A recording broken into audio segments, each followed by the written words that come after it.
Ready to go. Happy Thursday to you. Again, apologies for the couple-minute delay. Cody, you good this morning? I'm good. Yeah, the apparently everybody's struggling this morning because I was listening to the traffic guy on the radio coming in, and he was saying everybody's late this morning. We got backups. So it wasn't Commander Chuck; it was the other guy. Are we still affiliated with Commander Chuck? No, I don't think so. Okay, well, it was Pete Michaels Traffic.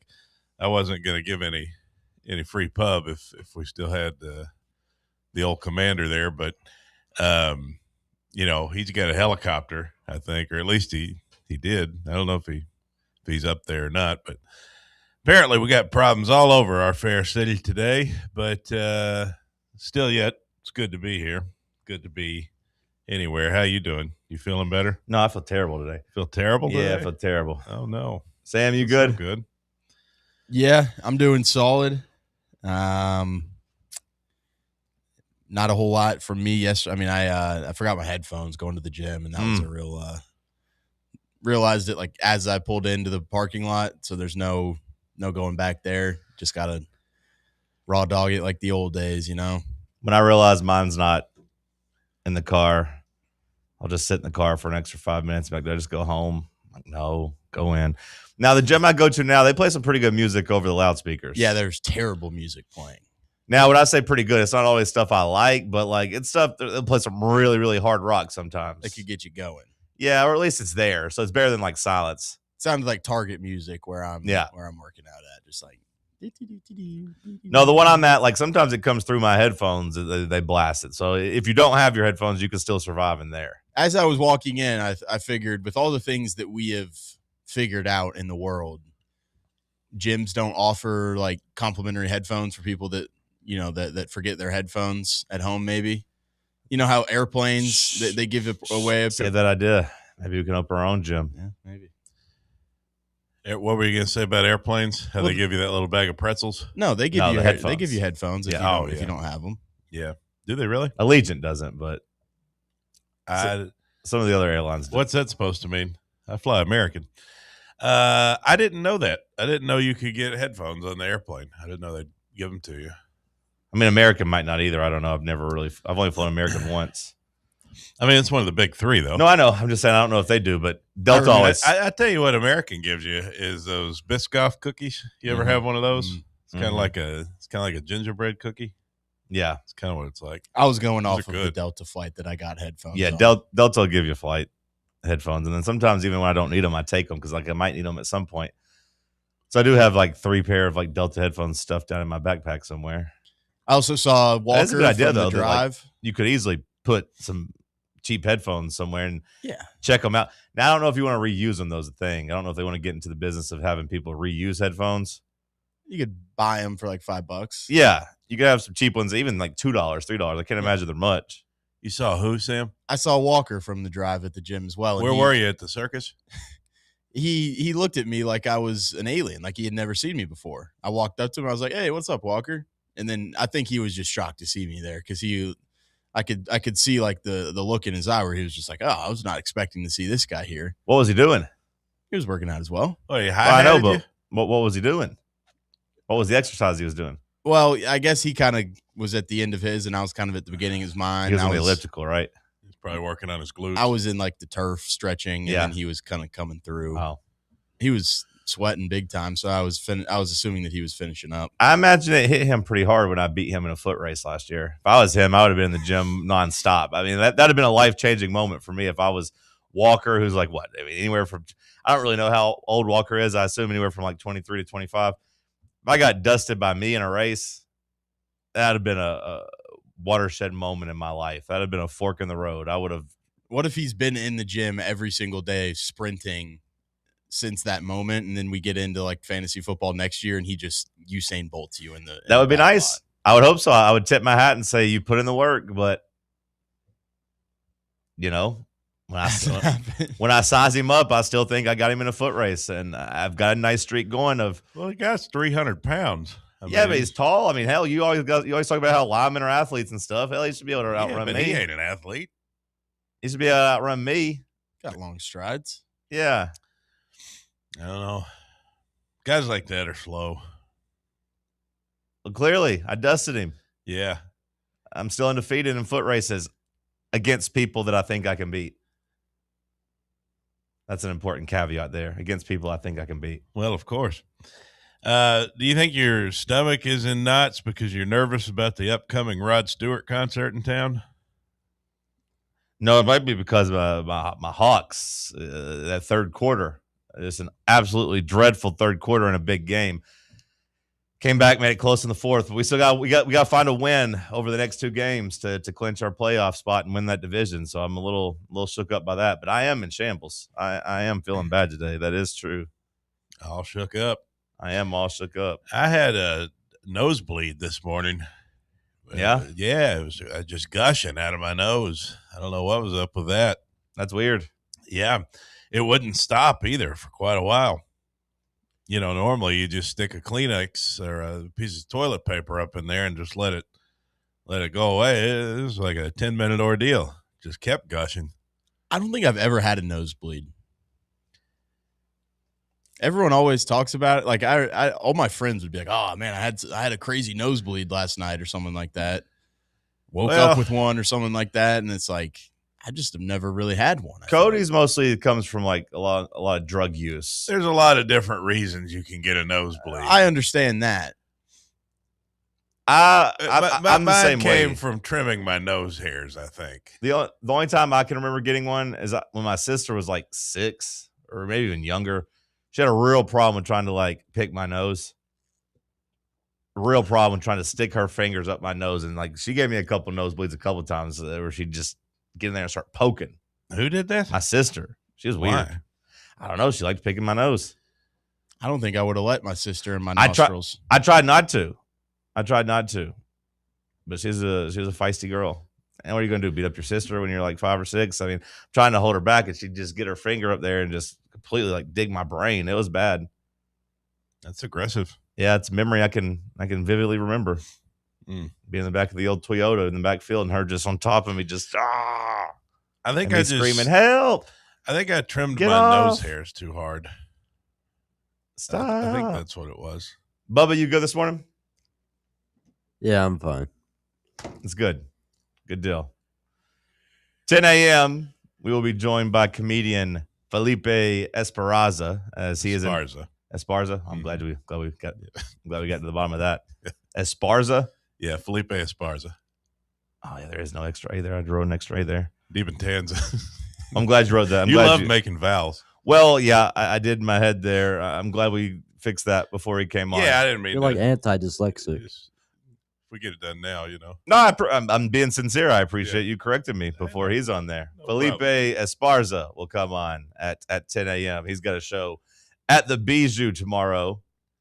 Going to come on, talk with the boys, talk some comedy, hopefully sell some tickets. That'll be at 10 a.m. We got some more portal news to get to. We'll have Masters updates throughout the show, although we don't really get great updates on our show. We just get kind of the opening of some rounds. Can we copy that one guy's shtick in Memphis? He does it pretty good. We're not on the right time of day to really do it. It is a good shtick, though. That's what's going on at the Masters. Yeah. Our VFL is teeing off right now. Is he? Jackson Harrington. Okay, I didn't realize he was going. Okay. You say what? Wait, what? What'd you say about 15? 8:15. 8:15. That's Okay. tea time. Yeah. I thought you said he was 15. I was like, no. He's I thought you meant he's on hole 15. I said, what time did he start? Yeah. No. 8:15. We all had it wrong. Let's go, Jackson Harrington. That'd be a cool story if he could at least make the cut. I mean, that'd be you want to make the cut, and then after you make the cut, you think, okay, maybe I can go for top amateur. That'd be cool. So yeah, he's teeing off at 8:15. We don't get great updates, but we will try to keep you updated on what's going on at Augusta without the music and the dancing. I don't really like Chris Vernon, but that's a good shtick. It's a good shtick. We'll come back. We'll talk some ball. Stick with us. It's Talk Sports on Fan Run Radio. Take Fan Run Radio with you on the all-new Fan Run app. Just search for Fan Run Radio wherever you download your apps. What kind of day is it? It's a White Claw day. Grab a pack, grab your friends. Everything else in life can wait. Your friends shouldn't. Let's go. White Claw. Grab life by the claw. Please drink responsibly. Hard seltzer with flavors. White Claw Seltzer Works, Chicago, Illinois. Are you thinking of buying a home but don't know where to start? Well, call VFL Josh Travis, your local mortgage expert with Foundation Mortgage, based right here in Knoxville. Whether it's your first home or your forever home, he'll keep the process simple every step of the way. To get started, visit mortgagebrokerjosh.com or call 423-312-9777 today. Foundation Mortgage Company, LLC is an equal opportunity housing company. NMLS number 1387311. Located in Knoxville's historic Old City, Barley's offers great food, live music, the best draft beer selection in town, and now your new favorite place to watch sports. Their indoor projector is perfect for any weather, and they've revamped their upstairs area with more TVs to take in all of the action. Their menu features hand-battered chicken tenders, juicy burgers, fresh salads, and the tastiest pizza in Knoxville. You can enjoy their happy hour drink specials daily from open until 6 p.m. Barley's Tap Room and Pizzeria. Welcome to Axle Logistics, where excellence isn't just a goal, it's an energy. As a leading third-party logistics company, Axle is powered by an award-winning culture built on a work-hard, play-hard mentality. Here, the drive for success is contagious and hard work never goes unnoticed. Whether you're just starting out or looking to level up, Axle Logistics is the place to launch your career. Join us and take your ambition to the stars. To learn more, visit axlelogistics.com. Are you ready for the start of a new season? Maybe looking for your team to go on a tournament run? Get game day ready with Crumble. Head on over to your nearest location and pick up 12 pre-selected cookies plus exclusive toppers. When you're looking for dessert options, there's no question about who you should call on. Our listeners already know. Last year, the Dubai chocolate was a home run, along with the brownie batter. Oreo crumb was another crowd favorite. What new flavor will set the standard this season? If you're in the Knoxville area, there are 3 locations ready to serve you: Clinton Highway, Parkside Drive, and Maryville. Download the Crumble app to build your best lineup and vote on the best combos. You can even put your bid in to request a new flavor. Order in the app and slide on over to your nearest location. Tell them Fan Run sent you, and as always, it's for the fans, by the fans. Don't miss the cookies.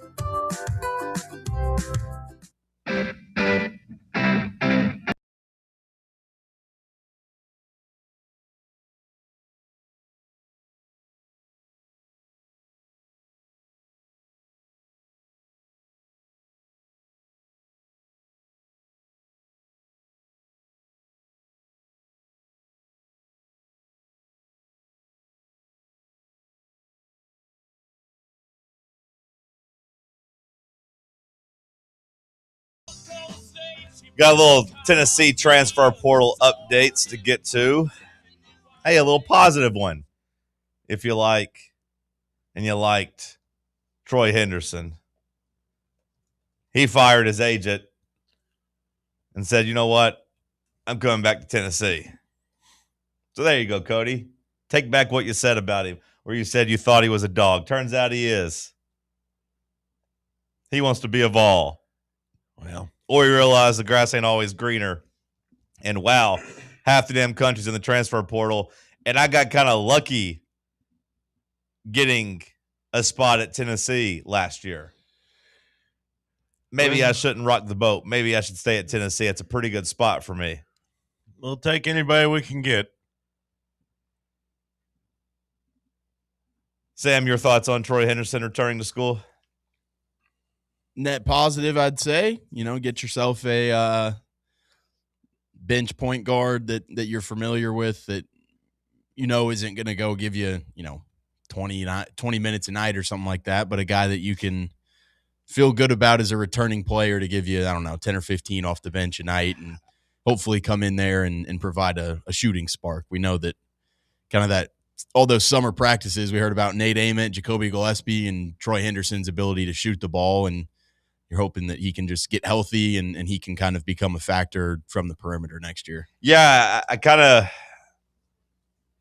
disagree in the sense that I do think, at least ideally for me, he takes that leap and becomes a 20 minutes a game guy.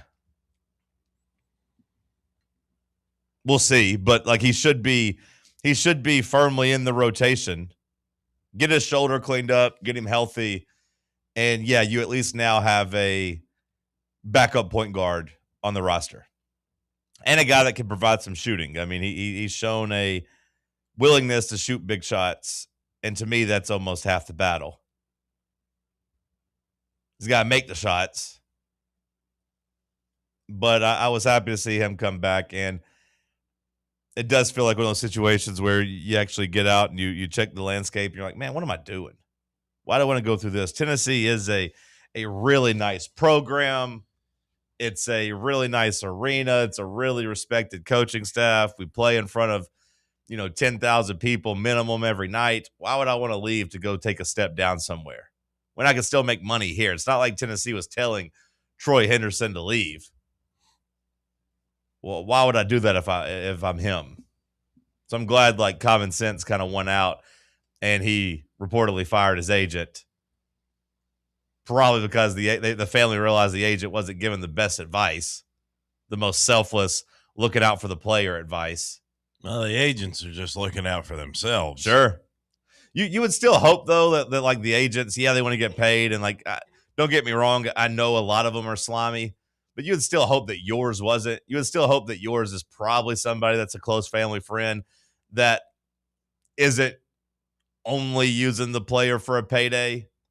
And don't get me wrong, they want to get paid. But, like, you hope that they at least have the player's long-term interest in mind. But that's kind of a pipe dream, I think, at this point. These guys are taking 10%, some of them. Some of them taking more than that. And they're getting paid off the top. That's what Greg Polinsky was saying.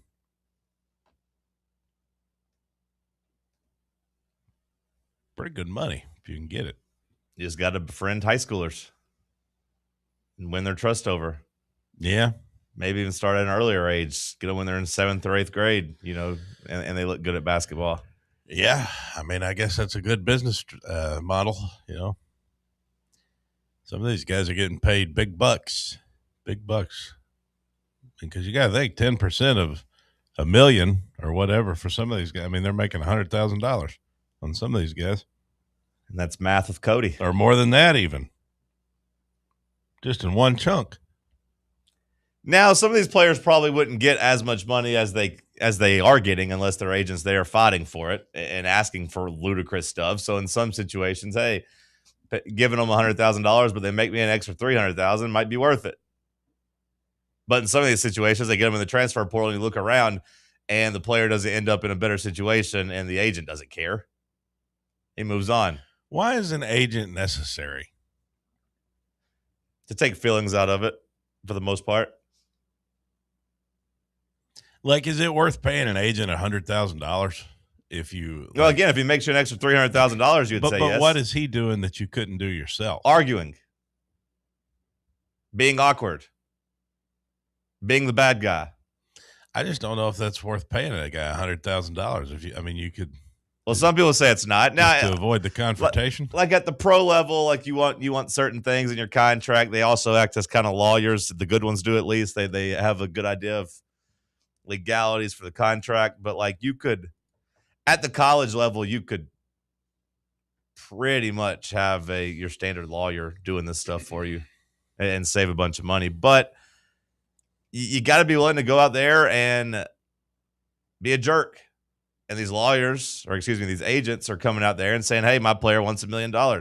I don't know if any of these players would have it in them to tell Rick Barnes and argue with Rick Barnes, argue with Josh Heupel, argue face-to-face and have the families do there. Because once you either break up or you get back together, it's going to be awkward. So I think that's kind of, we see it in professional sports more often. These college agents are new. And a lot of them ain't real agents. And I do hope that's something that we could maybe get a handle on when we talk about reforming all of college sports. To me, just having actual certified agents, have to be certified agents to represent these kids, that'd go a long way.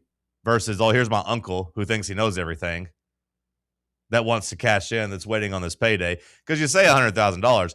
Keep in mind, if you're representing Troy Henderson, you're trying to cash in 3 more years. You're not trying to make $100,000. You're trying to make $300,000 off of this guy. because you're going to renegotiate every year and you're going to want your cut every year. Is it wrong to take this personal? Well, that's what the agent's supposed to be for, that where you could say, hey, it wasn't me, coach. It was my agent. I don't really know about negotiations. That's what, like in the professional landscape, that's what Giannis has been trying to do. So it's like, With the Bucks. It's like, hey, my agent's the one asking for all this stuff and asking to be traded. I've never asked to be traded. I don't pay attention to all that extra stuff. I haven't asked the Milwaukee Bucks for nothing. Meanwhile, his agent's telling him, hey, get me out of here. My client is gone. He's not coming back, yada, yada, yada. But then the player could say, hey, my hands are clean, man. I never said that. Okay, though. Yes, most likely. But in Troy Henderson's case, maybe not, because Troy Henderson fired his agent and said, I'm coming back to school. So, like, maybe he okayed it, or maybe you just say, hey, trust me, young fella, this is what's best for you. We're going to do this, and yada, yada, yada. I would imagine every player is different, Bubba. It's just weird because it's like, in his case, he's a freshman that kind of dipped his toes in the pool, but he ain't out there swimming, like the rest when it comes to minutes. So it's like, do you just welcome him back with open arms, brush off everything, act like nothing ever happened, and go on your way? Or is it like... I personally do. It didn't get ugly enough. It didn't get far enough down the road to where, yes. But if you think back to last year's football, there were a lot of fans that were wanting Nico to leave once that became public. And our fans tweeted and, talked about how they wanted him to leave and didn't want him back. So, like, it does get personal at a certain level. I don't think Troy Henderson reached that level. So, like, me personally, I've got no ill will towards him. I was happy when he said he was coming back to school. And honestly, any of these basketball players that have entered the portal so far in the last, 5 days, I would take all of them back at this point. It's amazing to me how things have changed in a year's time. Like, if that Nico thing happened right now, I don't think we would even bat an eye. Yeah. I mean, it would just, it would be so different in just one calendar year. Like, now we've all just kind of accepted that this is the way it is now. Some things, have changed to help, at least. Like in football, you don't have to worry about the spring transfer window again. And I think we have kind of accepted that, hey, once the season's immediately over, you have to do all this. Same with basketball. Like right now, the basketball season's over. We know we kind of have to do this. Now, if we got to September and some of these players were trying to hold the team hostage, I would have a little bit of a different feeling about it. But I think we all kind of accepted now. Once the season's over, that's renegotiation time. Time to get your year-end review. Ask for more money. But like you said, Bubba, with Troy Henderson just kind of dipping his toes in the water, that's kind of how I feel too. Like if I'm him, he was you remember his recruiting story. He was overlooked, unheralded. Don't want to call him like a complete replication of Zakai Ziegler, but that was kind of his story too. Of like, hey, you're here to watch other people and you kind of found me. I didn't really have too many huge offers, to go somewhere else. You took a chance on me. I came here. So you would hope that would A, foster some type of loyalty, but B, also he's already kind of punching above his weight. Now I think Henderson's shown some flashes. I'm excited to see if he can develop here the next couple of years. But I don't know what type of big schools would have been beating the door down for him to guarantee more minutes. So if you're him, maybe you take a break, say, whoa, let's not do anything rash here. Could we get more money elsewhere? Yeah, maybe. But we also could really downgrade our spot. I could end up at South Florida coming off the bench. I'd rather come off the bench at Tennessee. You think Troy Henderson returning opens the 2% chance of his buddy Nate Ament coming for another year? I've been beating the drum for Nate Ament, and Nate Wasserman's a pretty good mock draft guy, and he had him recently at number 14. So I still think it would behoove Nate Ament to come back to school. With that being said, Sam, I don't really think Troy Henderson is going to affect that at all. And I said Nate Wasserman. I meant Jonathan Wasserman. He's a good guy for Bleacher Report that does a pretty good job on the mock drafts. He had him down at, I think, 14. So it ain't like Nate Ament's stock is rising right now. The arrow is either leveled or pointing slightly down. Maybe all this money leaving, though, Sam, raised that a couple percentages. Well, we had, $2 million penciled out for JP Estrella and $2 million penciled out for Amari Evans, and we got an extra $4 million laying around. We can give a couple of that to Nate, possibly. But no, like I said, I've been trying to beat the drum there. I've been trying to kind of lead that charge, but I still have it like as a 90% likelihood that he's going to the NBA draft. I don't really buy the chances of him coming back. I thought we were going to get Amari Evans back, but I think somebody just mistweeted over at Channel 8. That was tough to see. That was maybe worse for women in sports than what happened with Diana Rossini and Mike Vrabel. Yeah, arguably. That was tough yesterday afternoon to learn that wasn't real. It was so jarring because I'm used to like Knoxville not breaking any Knoxville news. And there's plenty of stuff that like we've heard and like we've been on the ball here at Fan Run. Credit to William and Aiden. You know, we've gotten some of these stories out immediately, aka they were pre-wrote because we knew it was coming. But for some reason, none of us in Knoxville like break news. We just wait for the national guys to do it. And it's like, boom, okay, we got it too. So it was a little jarring yesterday to see that Amari Evans apparently had said he was coming back to school according to Channel 8. And I was like, Channel 8's breaking this news? Really? Then I clicked the story to make sure because I was like, are they confusing him with Troy Henderson? I was like, no, these pictures are Amari Evans. Yeah, I think everybody else was a little hesitant to get on board. And then next thing you knew, the tweet was deleted and the story was gone. But I would take Amari Evans back to answer Bubba's question. Like, I've got no ill will towards these players right now. None of the men. It does slightly annoy me whenever I go check Instagram comments and the players are all like celebrating other players hitting the transfer portal. Go be great. Go get them, brother.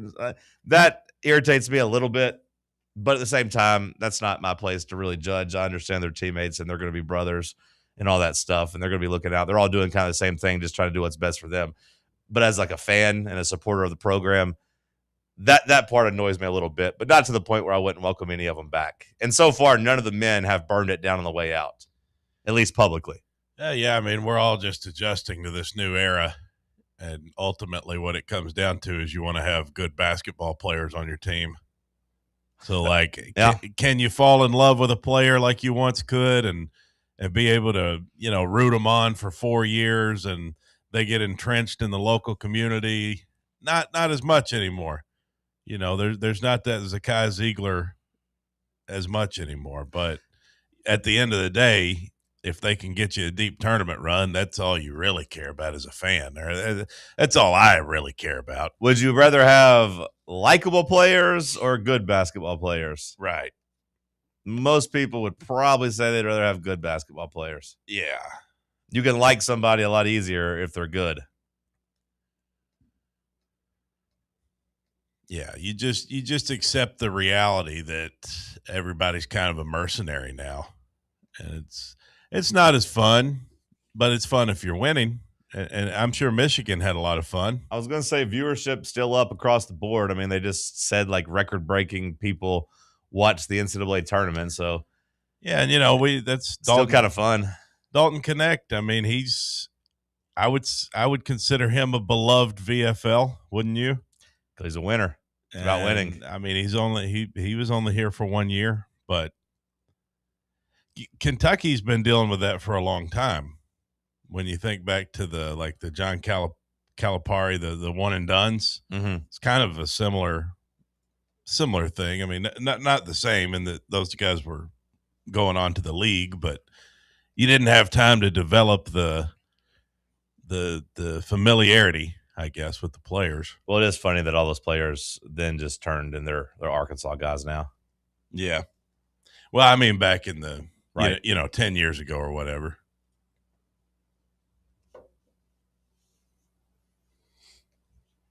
Welcome back, Troy Henderson. Now we just need a point guard.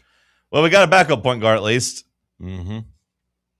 We got a backup point guard at least. And Austin Price had said a couple of nights ago he expected Ethan Berg to leave. So that also kind of opened up an unquestioned spot for Henderson. A spot in the rotation, some guaranteed money. Hey, that's all some people want. Just give me a chance. Give me a little money. Let's go.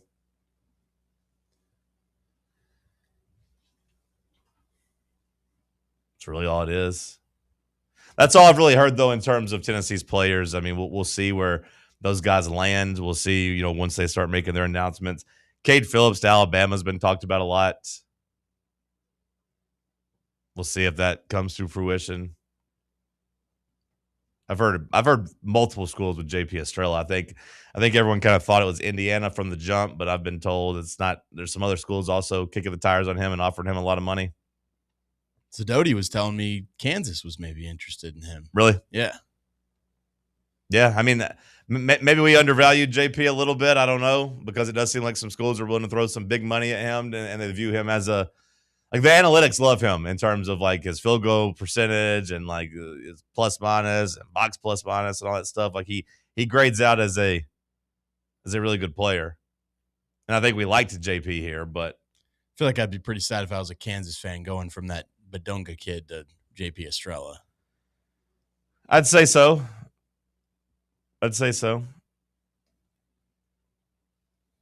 And they've lost other people too, so like they're playing musical chairs as well. I just want another commit. Yeah, me too. It's nice when you get one on the board, and there's a couple new targets. We'll dive into them after the break. Maybe they're going to be up next, kind of in the commits. Stick with us. It's Talk Sports on Fan Run Radio. Check out exclusive Fan Run video content on YouTube. Just search Fan Run Sports and be sure to like and subscribe. Hey, Vols fans, Cody Brown here. I grew up right here in Tennessee and know what it means when someone says, I've got your back. That's why you can trust Farm Bureau Insurance of Tennessee. Whether it's your home, your vehicle, your family's future, or the business you built from the ground up, we will show up for all of your insurance needs. We are Tennesseans who understand what matters, which is doing right by you. Insurance is not all about just paperwork and policies, but it's about the people we insure every day. So if you want insurance that hits home, give me a call at 865-992-3871. Go Vols. What's up, Fan Run Nation? This is Evan Rogers with ECR Total Landscapes.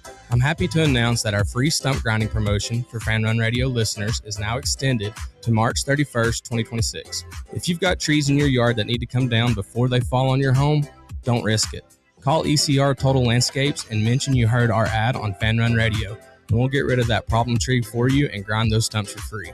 Call us at 865-384-2012 or check us out online at ecrtotallandscapes.com. eBay Motors is here for the ride. Go ahead, feel your engine.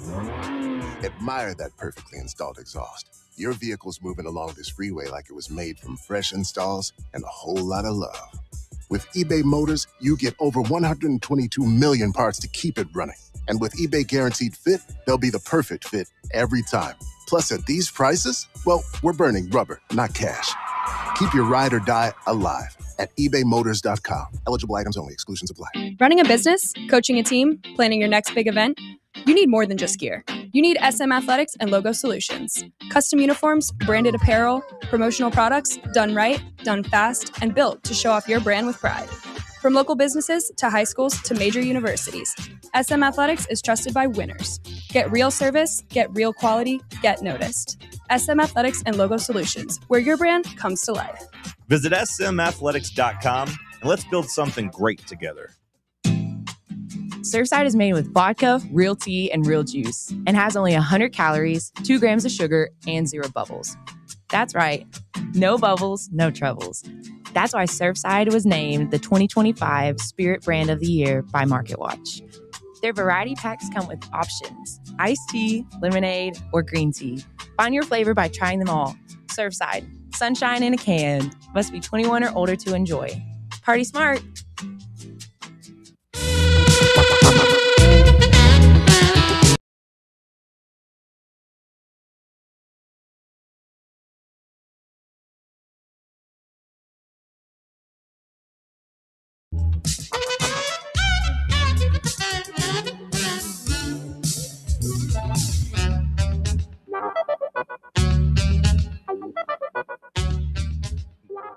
Day Amos, this guy's name? I think it's Ames. Day Ames. Okay, that's been a new name pop up on Tennessee's hot board. Day Ames. is on schedule to visit Tennessee this weekend. He averaged a career best 16.9 points per game last year out at Cal and shot over 37.5% from three. This is a transfer portal player right here. Kansas State to Virginia to Cal. That's a pretty big path. You start in the middle, you go all the way to the right, you go all the way to the left. Now maybe looking to take his talents elsewhere. So he's not someone that necessarily sticks around anywhere, but he's a rising senior, so you could be his last stop. And last year at Cal, showed he could score. 17 points a game score. Can hit some threes. Sam, does this guy do anything for you? Yeah. Able body out on the perimeter. They can go shoot the three. And I feel like this is a guy that I would guess I guess if he transferred in this year, he probably didn't have any connection with that Amaro Morgan guy that we hired. But I think he's a Chicago guy. I think Morgan's a Chicago guy. And I know this guy's from Chicago. Yep. I know that Loyola Center is, he's from Chicago, obviously. So, maybe. Well, no, he's Loyola, Maryland. Oh, is he? Yeah. Okay. Yeah. No, he's Loyola, Maryland. He's from Australia, so I don't think there's any Chicago connection there, too. The Miles Rubin kid?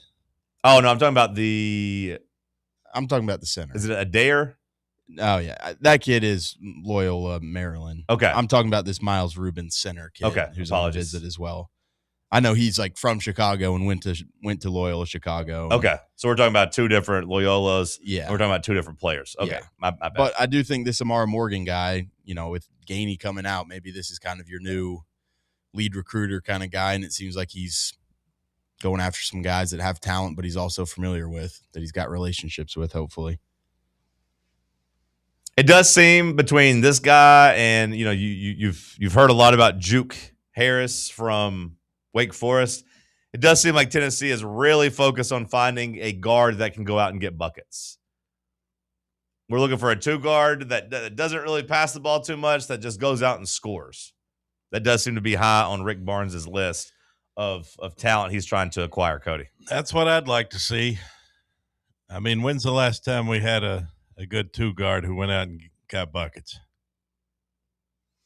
Jazz Lanier, 2 years ago. I'd say he constituted that.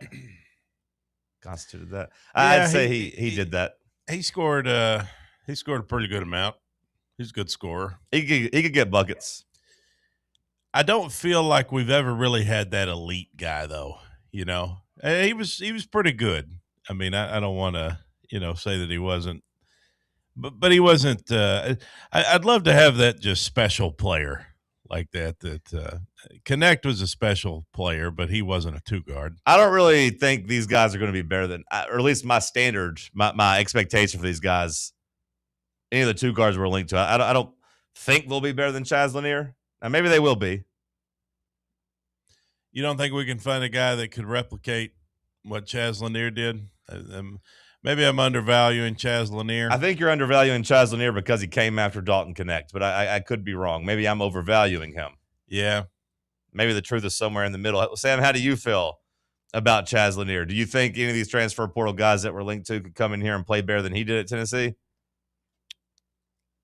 I mean, if you're talking about this Juke kid, I would say so. I mean, he's shown the ability to score 20 a game at the Power 5 level already before Lanier kind of did that. So in my line of thinking, you'd say that a 20-point a game guy in the Power 4 level would, at least on paper at the start, trump Lanier, who kind of came in having to prove it from North Florida. Yeah, but Lanier did average 18 points a game at Tennessee and shot 39.5% from three. Yeah. So, I mean, I think it'd be tough for him to come in and be better than 18 points a game as far as I'm concerned. I also just don't know. Chaz Lanier didn't get cut completely loose either. I didn't feel like in terms of just being, hey, go out and do whatever you want here. Get as many. We had to tell him. I know. Rick Barnes had to bench him and say, I'm not paying you to not shoot the ball. Yeah. Yeah, maybe that was just a different mentality. Maybe he could have came in here and been better. I want to have a couple of guys who just have a green light and who knock down threes, who hit those shots, you know. I mean, I know we play a different system. You know, you gotta play defense first, and guys are tired a lot of times. But man, I just sometimes I see these other teams and I get a little bit jealous. These teams that have these elite guards that are just going down, knocking down shots. But you got to play defense. You got to defend. You look at Michigan winning the title. They had great scorers, but they also, I mean, that UConn game, it was their defense that won it for them. Well, they had just a big freak down low too. I mean, they had a cheat code. Yeah, and they a 24-year-old stud, and I don't know why you're so down on our guard play. Like we've had, I mean, if you consider Connect a guard or a wing, whatever, like him, Lanier, and Jacoby Gillespie is a pretty good trio 3 years in a row of just having guys that could go out and get you buckets. Yeah, I think you're being a little down on what Jacoby Gillespie even was this year in terms of having a guard that could score. Well, Gillespie was asked to do so much. He just didn't fit what I have in my mind of a guy who's just a shooter. You know what I mean? I don't really he had to view handle this the Juke ball kid too. and Lanier in kind of the same light either, though. No, they're not. I mean, Juke's not a Juke's 3-point. just kind of like a bucket getter, and I feel like Lanier was just that sharpshooter. Yeah, and like Lanier towards the end of his career started getting to the bucket and starting to drive to the paint. No, Juke can't really shoot threes, so he has to get his kind of in the mud, getting to the rim, hitting some mid-range shots, getting to the free throw line, all those things. I'm just talking about 2 point. I'm just talking about 2-guard and scoring, really. Not really saying he's a similar type of player. We're just looking for like overall production. But I think Tennessee's had, like I said, some pretty good guard play. You throw Zakai Ziegler in there too. I know he wasn't a bucket getter, but like we've had elite guards, or at least elite perimeter players over the last couple of years. You're being a little harsh, Cody. Well, I'm looking at it a little different. I'm talking about that just straight up sharpshooter. Who are you talking about? I'm talking about having a sharpshooter. That's what I'm talking about. Who are you picturing? Who do you have in mind? We went and got you Tyler Lumblade. Remember that Baylor team? Just had all those guys that could just shoot, just knocking down threes, blowing through the tournament. Hell, go root for Nate Oates. I like when you have guys. Go root for Alabama. No, I like Crimson when you Cody. have guys who can shoot, but they're not really the expected guys. You know what I mean? Like it seems like these other teams get these players that they get hot and they have like multiple shooters, multiple good guards. I'm talking about the elite. I'm not talking about Alabama. I don't want to do what they do. Just go out and try to score 100 a night and outscore people. But, Well, that's who. I mean, the prototype you're begging for does seem to be like what this Tyler Lumblade kid's supposed to be. Did you look into him? Because I know you're out of town. Did he make your radar while you were in California? No, I mean I saw that we landed him, but you haven't like watched his highlight film. Mm-mm.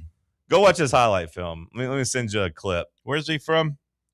He played at Belmont the last 2 years.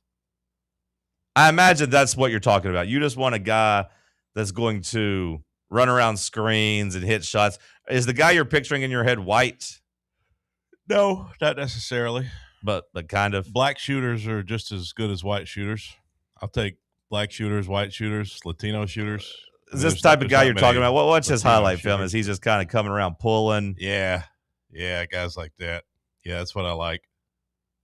Just coming off this little flare screen, boom, down, three, catch and shoot in the corner. Yeah, see, I love that. But now that's at Belmont. Yeah, but these shots are still going in. They still play on a 10-foot rim. Sure. The 3-point line's the same distance, and some of these he'll be defended a little harder. A little bit harder, but like it's not like he's got a lot of room. I like what I'm seeing though. Yeah, it's not like these are open shots. I do like what I'm seeing. It's not just me. I mean, Rick Barnes has basically said as much. Sure. That he knows he's got to have some more scorers. Well, he went out and got one. Yeah, I do like what I'm seeing here. Now, I will say the thing about highlight packages is that usually they don't show any misses. So all these are good. You know what I mean? Like all these look cool because they're all going in. Well, not necessarily. If you watched like Joey Aguilar highlights, there were a lot of misses. They wouldn't make the highlights. Highlights and lowlights. Yeah. I like how he runs straight to the corner and then like shoots off 1 foot. It's kind of weird. Well, you got to be able to get. He has trouble slowing down the train. You got to be able to get a quick release off. I mean, I haven't seen him miss yet. Well, that's what I mean. That's the thing about highlights; they all go in. Well, these are different games, though. I mean, again, they're still not going to put any damn misses on there, though. He's nailing these threes. I imagine this is the type of player you're talking about.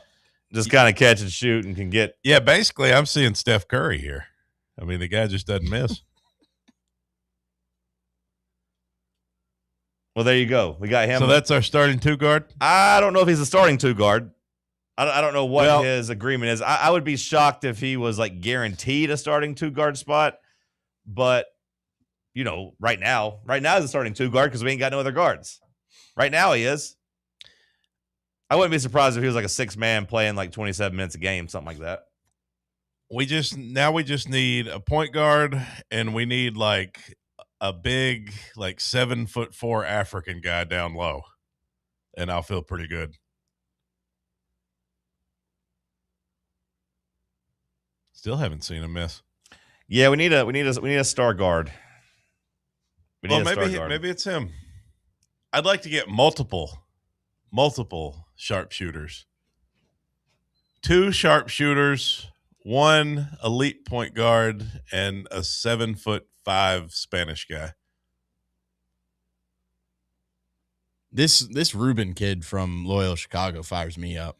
Okay. I just saw it on my Twitter, but I lost it. But someone did like the Torvik kind of stats breakdown of centers, and nobody had a higher block rate and assist rate, I think, higher than this Rubin kid other than Ade Mara. The assist rate thing, I mean, that kind of surprises me because I'm just looking at his stats. I haven't watched anything, but he only has 2.3 a game. I mean, that's a decent. I feel like that's a ton for a center. Yeah, that's a decent amount for a center, but like I don't think that should be like second best in the country type of thing. But what's the guy's name? Miles Rubin. How tall is he? 6'10". He registers 2.3 assists and 2.3 blocks per game. Pretty consistent across his entire career at Loyola. 2.3 blocks, 2.3 blocks, 2.3 blocks per game. Do you think that Felix was undervalued? Definitely. I mean, I think Felix was a great vol. I think Felix was to me, Felix is kind of the prototype center. That's what I want. Now, maybe a little bit bulkier, maybe a little bit stronger, but I never really felt like he got moved too far off his position by anybody. But like he's close to the prototype. You like him better than Jonas Adu? Yeah. You think we're going to miss Felix? Yeah. I think we're really going to miss Felix. Yeah, we need to find a good rim runner. Now, now when I say that Felix is going to be missed and I say Felix is close to the prototype, I do think if you plug in somebody with a similar profile and you coach them up, they could replicate his success, replicate his impact. Felix or Kyle Alexander? Felix for me. To me, you're going to go all the way back to Jarnell Stokes before I consider any other center over Felix. Okay. In Tennessee history. I think Felix is the best center Rick Barnes has had. And that's no flame to any of the other guys, but like I think Felix was really, really good.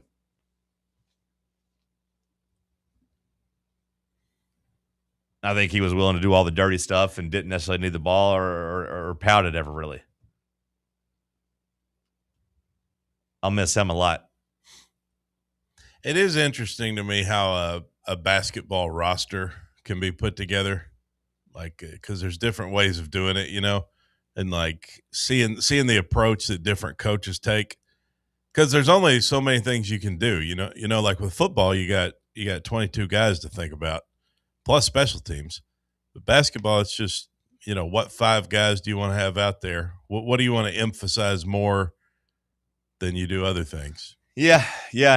Barnes is going back and forth. It was like, oh, we need size after we got beat by Houston. Now it's like, oh, we need shooting after we had another flame out in the tournament where we couldn't make shots. We'll see where he ends up. Hour 1 in the books. We'll kick off hour 2 with some headlines. Stick with us. Let's talk sports on Fan Run Radio. The flagship station for Tennessee football. Fans. Fan Run Radio.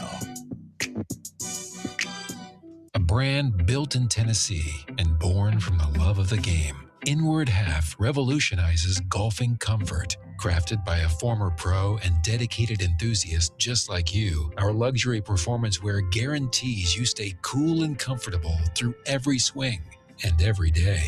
We're not just a brand. We've set out to create a lifestyle for those who understand that impeccable style and premium performance are a hole-in-one.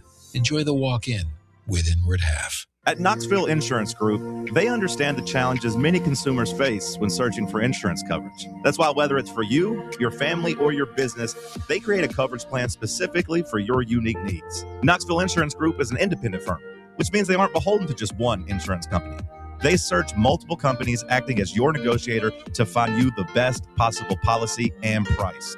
Start a quote in minutes at KnoxvilleInsuranceGroup.com or call them today at 865-694-9788. Barley's has live music on weekends, general team trivia on Wednesday nights at 8 p.m., and now live sports trivia courtesy of the Knoxville Trivia Guys every Thursday night upstairs. The game starts at 7 p.m. and is free to play for everyone, so head on down to the Old City and show off your sports knowledge and win gift cards to Barley's. Use those gift cards to buy some delicious food and drinks, and you can take it all in with their wide selection of TVs and indoor projectors. Barley's Tap Room and Pizzeria. You're listening to FM 105.7 and AM 1340, WKGN Knoxville, and W289CU Knoxville, Fan Run Radio. Citizens National Bank. Life is more fun with a Good Life account, offering extra benefits, including bank travel. Experience the trip of a lifetime to Ireland. Explore rolling green hills, historic castles, and charming villages across the Emerald Isle. Get in on the fun. Call 865-429-7935 today. Citizens National Bank. Banking never felt so good. Member FDIC. Are you ready for the start of a new season? Maybe looking for your team to go on a tournament run? Get game day ready with Crumble. Head on over to your nearest location and pick up 12 pre-selected cookies plus exclusive toppers. When you're looking for dessert options, there's no question about who you should call on. Our listeners already know. Last year, the Dubai chocolate was a home run, along with the brownie batter. Oreo crumb was another crowd favorite. What new flavor will set the standard this season? If you're in the Knoxville area, there are 3 locations ready to serve you: Clinton Highway, Parkside Drive, and Maryville. Download the Crumble app to build your best lineup and vote on the best combos. You can even put your bid in to request a new flavor. Order in the app and slide on over to your nearest location. Tell them Fan Run sent you, and as always, it's for the fans, by the fans. Don't miss the cookies. Life insurance. Why are you putting it off? Can't afford it? Too much hassle? Think you don't need it? There's lots of excuses for putting off life insurance. But if you weren't there, who would pay the mortgage and other bills? With Ethos, you could be covered in 10 minutes and boom, family protected. Ethos, fast and easy online term life insurance. Up to $2 million in coverage with no medical exam. Some policies as low as $1 a day. Answer a few health questions and get your free quote at getethos.com. That's getethos.com. You know, I've never been held at gunpoint. You're listening to Talk Sports. I haven't either. Is that strange? I feel like everyone has been held at gunpoint at some point in their life. Airing every day from 7 a.m. to 10 a.m. I'd be so rattled if I was held at gunpoint. What do you do? You know what the answer is? You do whatever they tell you to do. That's the answer. Well, what if they're like, give me your wallet? What if you don't have any money and you try to tell them, you're like, all I got in there is cards, man. I got no cash. All I got is cards. They're like, give me the wallet. I don't want to have my ID. But then you got to go get a new ID. You got to cancel all your credit cards, debit cards, get new cards. It's just a huge pain. Well, I mean, what's a bigger pain? Getting new debit cards and credit cards and an ID, or getting shot? Getting new credit cards and debit cards and ID, because you get shot, you're just like, then you die. On 1340 WKGN. Let's try it. You start a GoFundMe. If you get it up to about $1,000, I'll probably let you shoot me in the foot. I got to make the rent.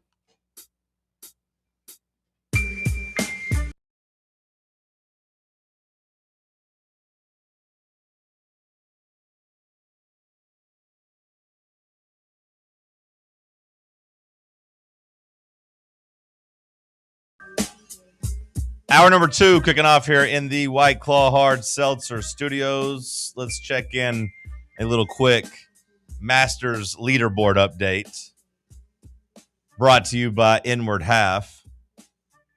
Jackson Harrington, VFL. First hole, bogey. Wah, wah, wah. Second hole, birdie. Yay! Even through his first 2 holes. Good bounce back there. Nerves got to you on that first hole, huh? He drove it into the woods on the right, had to chip out basically. Couldn't get up and down. Jose Maria Olazabal. I've never heard of this golfer. Olazabal. He's 2 under through 3. Maria. Yeah. Angel Cabrera at 1 under. Those are the only 2 players under par right now. But it's obviously early. I think you're thinking of Miguel Cabrera. It seems like Sam is 1 under kind of the target goal, I think, for most of these golfers today. Just shoot under par. Yeah, a couple under probably. I've just noticed as I'm looking at the gambling odds, like pretty much even the big golfers, they're over under 71.5. So like basically just say, can you go out there and put what do they call them, green numbers? What's under par? What do they call it? Red numbers. Red numbers. That's under par. Okay, I thought red was bad. Yeah, everything that I've heard from like player interviews and stuff like that, it kind of sounds like just couple under par would be good round. Anything in the 60s, that's a good start to your tournament. Just don't mess up on the first day. Yep. That'd be my goal. Well, that's always the saying. You can't win it on the first day, but you can definitely lose it. Well, there you go. That'd be my mentality. Just don't blow it. Don't be a loser today. Let's hit some Hour 2 headlines. What you got, Cody Mack? Thanks, John. Speaking of golfers, you're welcome. The prosecutors are seeking Tiger Woods' prescription drug records. They want to know what he was taking from this pharmacy a week after his vehicle crashed in Florida, and he was arrested on suspicion of DUI. The prosecutors in Martin County, Florida, on Tuesday said they plan to issue a subpoena seeking copies of all prescription medication records for the 15-time major champion, says ESPN. So they want to know what Tiger has been taking. What has he been on a week after his vehicle crashed? Seems like a weird way to put that. What's weird about that? I don't know. It sounds weird to me. A week after his vehicle crashed, as if his vehicle, as if he didn't wreck himself, had a mind of its own. And Fair maybe it did. You know how these cars are these days. That's true. Yeah. And also sticking with golf, Bryson DeChambeau using an iron made with a 3D printer at the Masters.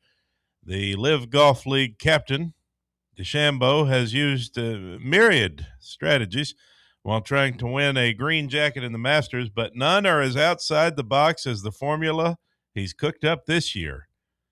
DeChambeau told ESPN Wednesday he'll play with a 5-iron that he fabricated himself with a 3D printer. So this guy's out here making his own irons. What do you think about that? That's kind of cool. I find it to be kind of cool. We'll see how he does on the par 67 course. I have put in my first Masters parlay, Sam. Mm-hmm. What do you got? Well, nothing crazy. Nothing crazy. Well, I mean, it is kind of crazy, but it's just all the top guys. I mean, I think the Masters, I mean, isn't it notorious for basically like repeated success? If you're good at the Masters, you're pretty much good at the Masters. Top players that are good at the Masters especially. So like Jon Rahm, Bryson, Scotty, Patrick Reed, all top 10 finishes. And then Robert McIntyre, top 20 finish. With a nice little boost that comes out to 25-1. I like it. I mean, yeah, you only have so many spots in the top 10, obviously, but Rahm, DeChambeau, Scheffler, and Patrick Reed, I do feel pretty good about those 4 being at the top of the leaderboard. Scotty was the last one I put on there. That might have been a mistake. I don't really love him top 10, but he'll be in the top 10, right? Surely to God. Next headline, please. The astronauts are set to splash down Friday off the coast of California. You can see them if you want to. Okay. If you're in California. The astronauts coming back from the moon have the historic Artemis II mission. They will splash down off the San Diego coast, says the New York Post. The historic moment is expected to happen at just after 5 p.m. on Friday evening, when the crew returns from their 10-day mission. All right, Sam, I got another one. I got Fleetwood, Reed, Rose, top 20. DeChambeau, John Rahm, top 10. I like that one better. That comes out to 13. Well, I put both of them in. That one comes out to plus 1320. Probably could have squeezed a couple of those first guys you mentioned into the top 10. Well, I just didn't want. Yeah, this one was supposed to be quote unquote a little bit safer. Yeah. That way, if it comes down to like one of those last spots on Sunday, I can root for Fleetwood to kind of stay in the top 20, but not be in the top 10. Take one of those spots. It's supposed to be just a little bit safer, Sam. That's it. Let's get Rosie in there. Let's go, Rosie. Whole lot of Rosie. Next headline, please. You familiar with that song? No. See, what I'm doing is I'm letting you give your headlines, and then I come back with the Masters bet. Mm-hmm. Yeah, I've noticed. Yeah. A longtime Philadelphia sports radio host has been arrested for allegedly slapping his fiancée. A sports radio host slapping their fiancée? My woman behaves. Mike Missinelli is this guy's name. He's a longtime Philadelphia sports radio host. They arrested him Wednesday on harassment and assault charges. The 70-year-old, he's got a fiance at 70, has been alleged to have open-handed slapped his fiance during an argument about their engagement. How old is she? Does it say? 22. No, I don't. I'm not sure. The 70-year-old fiance is alleged to lower PA. I don't know.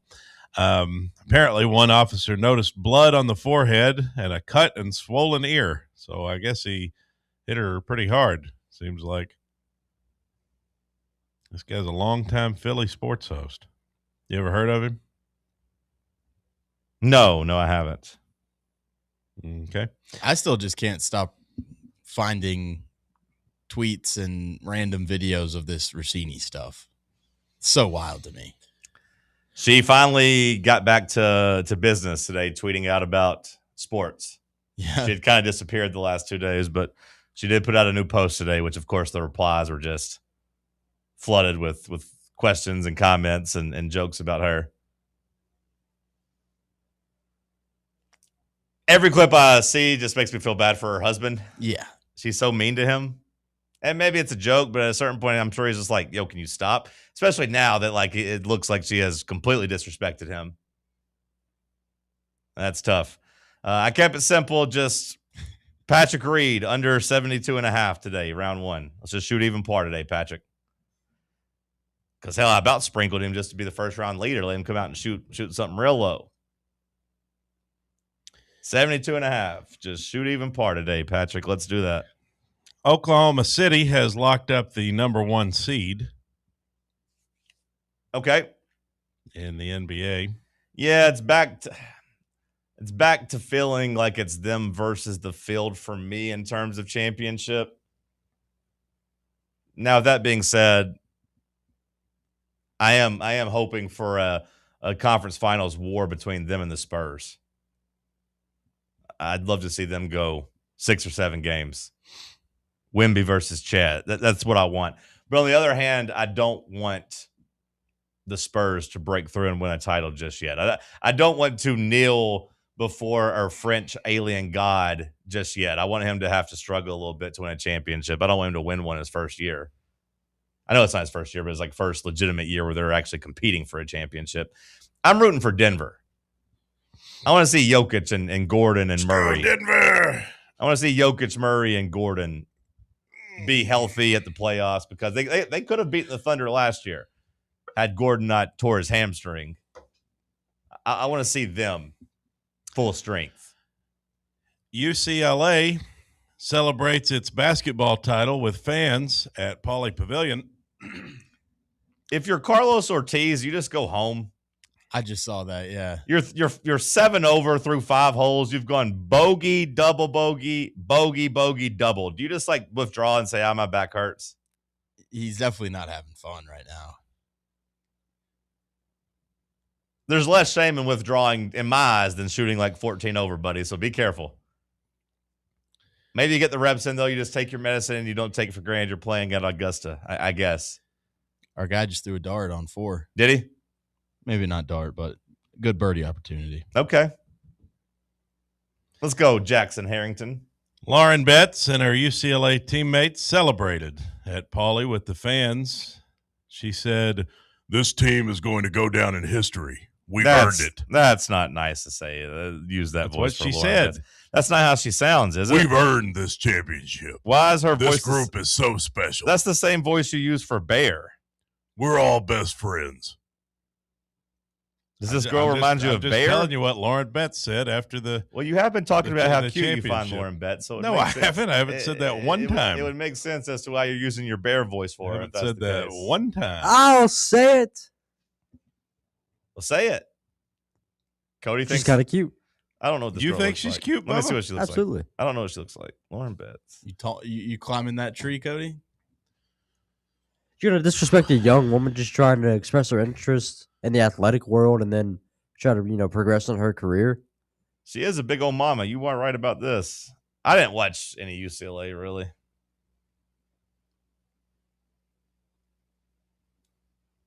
does seem disrespectful to use that voice against her, but... What voice? Just because I've got a lot of testosterone doesn't mean I'm not a woman. Congratulations to UCLA and the gals. The Florida Gators have picked up a big football commitment, the number 2 offensive tackle in the country. Prized recruit, they call him Maxwell Hiller. Going to be a Florida Gator. 6'5", 305, big old boy. And Nikki Glazer says she kind of likes it when her boyfriend hooks up with other women. It's just what I'm into, says Nikki. I saw that. Kind of turned me on. Which part? Just her saying it. I find her to be attractive. She's got a new special coming out. Oh, that's good. Called Good Girl. Drum up some interest. She likes being called that, apparently. Okay. We already did a whole movie about that. Nikki, you're late to the party. Nicole Kidman beat you to it. I know that one was called Baby Girl and not Good Girl, but it's a similar concept. She beat you to the punch. Although maybe not. Maybe not. Maybe Nikki can make it work for her too. Yeah. Well, that's what she's into. And the Rolling Stones are putting out a new album. The Daily Mail calling it their final album. It will be their 25th studio album coming out soon. The 24th one went over so well that I understand why they came back for 25th. It actually did go over pretty well in music circles. People like that album. Speaking of music, a new study linked various SAT test scores to their favorite bands and artists. Oh, that's interesting. Yeah, it is. The highest scores preferred Beethoven. It says the lowest SAT scores preferred Lil Wayne. Who was the top one? Beethoven. This seems kind of biased. Kind of an unfortunate shot at Lil Wayne, huh? Yeah, I don't want to... He'll be in Knoxville soon. He's a freestyler, man. He doesn't write stuff down. Counting Crows also on the high end. It's kind of surprising to me. Radiohead as well. And just for the record, Pitchfork gave the 24th Rolling Stones album a 4.5 out of 10, so I don't think it did go over well in yes, because Pitchfork circles. Everybody knows Pitchfork. I mean, everybody really respects their opinion, don't they? Yeah, they do. That's a big Pitchfork. Pitchfork is a big deal in music circles. You bet, man. That's who. It's kind of like the. Everybody thinks of Pitchfork when they think. I mean, that's the website that rates albums. Yeah. Just because some guy with a keyboard decided to rate it. Yeah.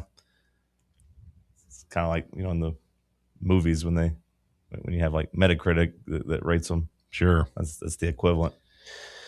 Sure, man. A bill to ban kratom in Tennessee is advancing. A bill to build what? Kratom. What is that?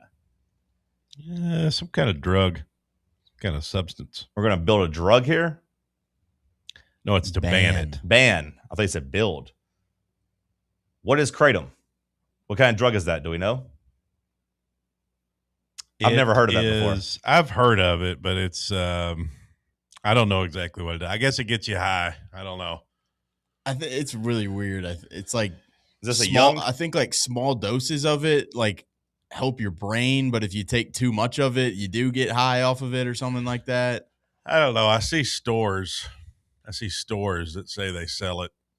Stores sell it? I see it on every like gas station. When yeah. They sell it at gas stations? CBD sold here. Yeah, it's the same places that sell CBD and like the plant-based substance. Weed. All right, let's see. Kratom is the plant-based substance widely sold in gas stations, according to the Tennessean. Vape shops and online. Okay, it's not really telling me. All right, if you've perused the aisles or peered behind the counter of a gas station, you've likely seen kratom, commonly sold in powder, capsule, liquid, and gummy form. It derives from a tree native to Southeast Asia. All right, it's growing in popularity. Its growing popularity is due to its psychoactive effects, which increase energy and alertness, as well as relieve pain and anxiety. Beyond recreational use, many depend on its substance to mitigate chronic pain, manage mental health, and curb opioid withdrawal and dependence. I mean, so far it seems pretty harmless. So far it seems like a pretty good drug, right? If you're telling me it like helps people with kratom pills at the gas station and let us know. Sure, but like if you're telling me that's helping with energy and alertness, okay, that's a good thing, and it's helping relieve pain and anxiety, that seems like a good thing. And yeah, it'll help also curb opioid withdrawal and dependence. Like all of those seem like good things so far, no? Maybe in moderation. And you're telling me it comes from a natural plant, like it's not like it's made. So does heroin. It's not like it's made like in a trailer somewhere. Heroin and cocaine come from plants too, ultimately. Yeah, but they have to still put other stuff in it, right? Mm-hmm. Right. I don't know exactly how heroin's made. I'm pretty sure it's got other stuff in it too, but I could be wrong. SEC Media Day's appearance schedule has been released for the football coaches. What day are we on? Who? What Tennessee? What day are we on SEC Media Days? Our coach, you mean? Yeah. I get to speak on Monday.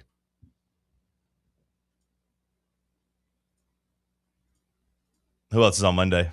Who'd they pair us with? Kentucky's Will Stein. Oh, God. Missouri's. Oh, God. Elia Drinkwitz. They're treating us like a redheaded stepchild. Please tell me like Alabama or Georgia's next. Brent Venables. Oklahoma, Missouri, and Kentucky. That's right. Oh, we're cooked. That's what happens when you try and start George McIntyre quarterback. That's what happens. We've lost our standing in the SEC. They're putting us out there with the losers. Yeah, seems that way. I heard Adam Sparks yesterday talking about the quarterback battle. Say anything interesting? Yeah, I thought it was interesting. Some of the things he said. Basically kind of said, I think what we would assume is that like George is basically a C the whole time. Like he's consistent, but he's like a C. And then Faison is very inconsistent, but sometimes he's an A and sometimes he's an F. It's like he said he was an F. Well, sometimes I haven't really seen. He said he'll make like an amazing play, and then the next play he'll throw a pick six. Well, he threw the one pick six in the scrimmage, yeah. But like I haven't seen too many people grading him as an F, like overall performances. Well, that's not what he's doing. He's just saying the play to play, the range is much greater on Faison. Like he shows you the potential, but then also he shows you that he's going to be a true freshman. I think we'd all rather have the guy that's showing the high flashes, right? Probably, yeah.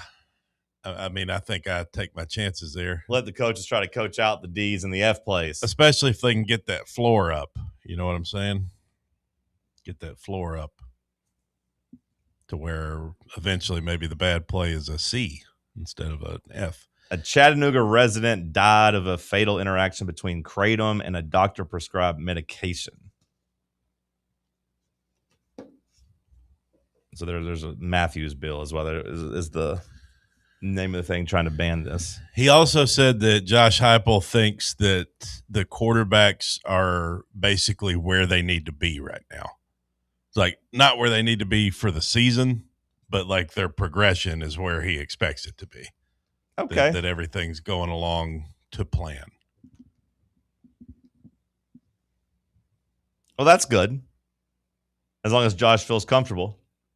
We'll dive into those comments a little bit more. Stick with us. It's Talk Sports on Fan Run Radio. The flagship station for Tennessee fans. This is Fan Run Radio. White Claw is taking hard seltzer to new heights with White Claw Surge. At 8% alcohol, White Claw Surge is a stronger wave of refreshment that doesn't compromise on taste. Available in 4 bold waves of flavor like ripe blackberry, citrusy blood orange, zesty natural lime, and tart cranberry. Check out your favorite retailer in-store and online for the White Claw Surge Variety 12-pack and 16-ounce single-serve cans. White Claw Surge. Please drink responsibly. In a world filled with deadlines and screens, sometimes we forget the simple joys of life, days filled with special moments. At Inward Half, we understand the essence of these moments. Feel the difference between our breathable fabrics and flexible apparel as you disconnect from the hustle and bustle and reconnect with what truly matters. Inward Half. Simple luxury for on and off the course. Smoky Mountain Brewery is the place to be for game day. From the moment you walk in, it's wall-to-wall big screens, making Smoky Mountain Brewery the perfect place to watch the Vols or your favorite team in action.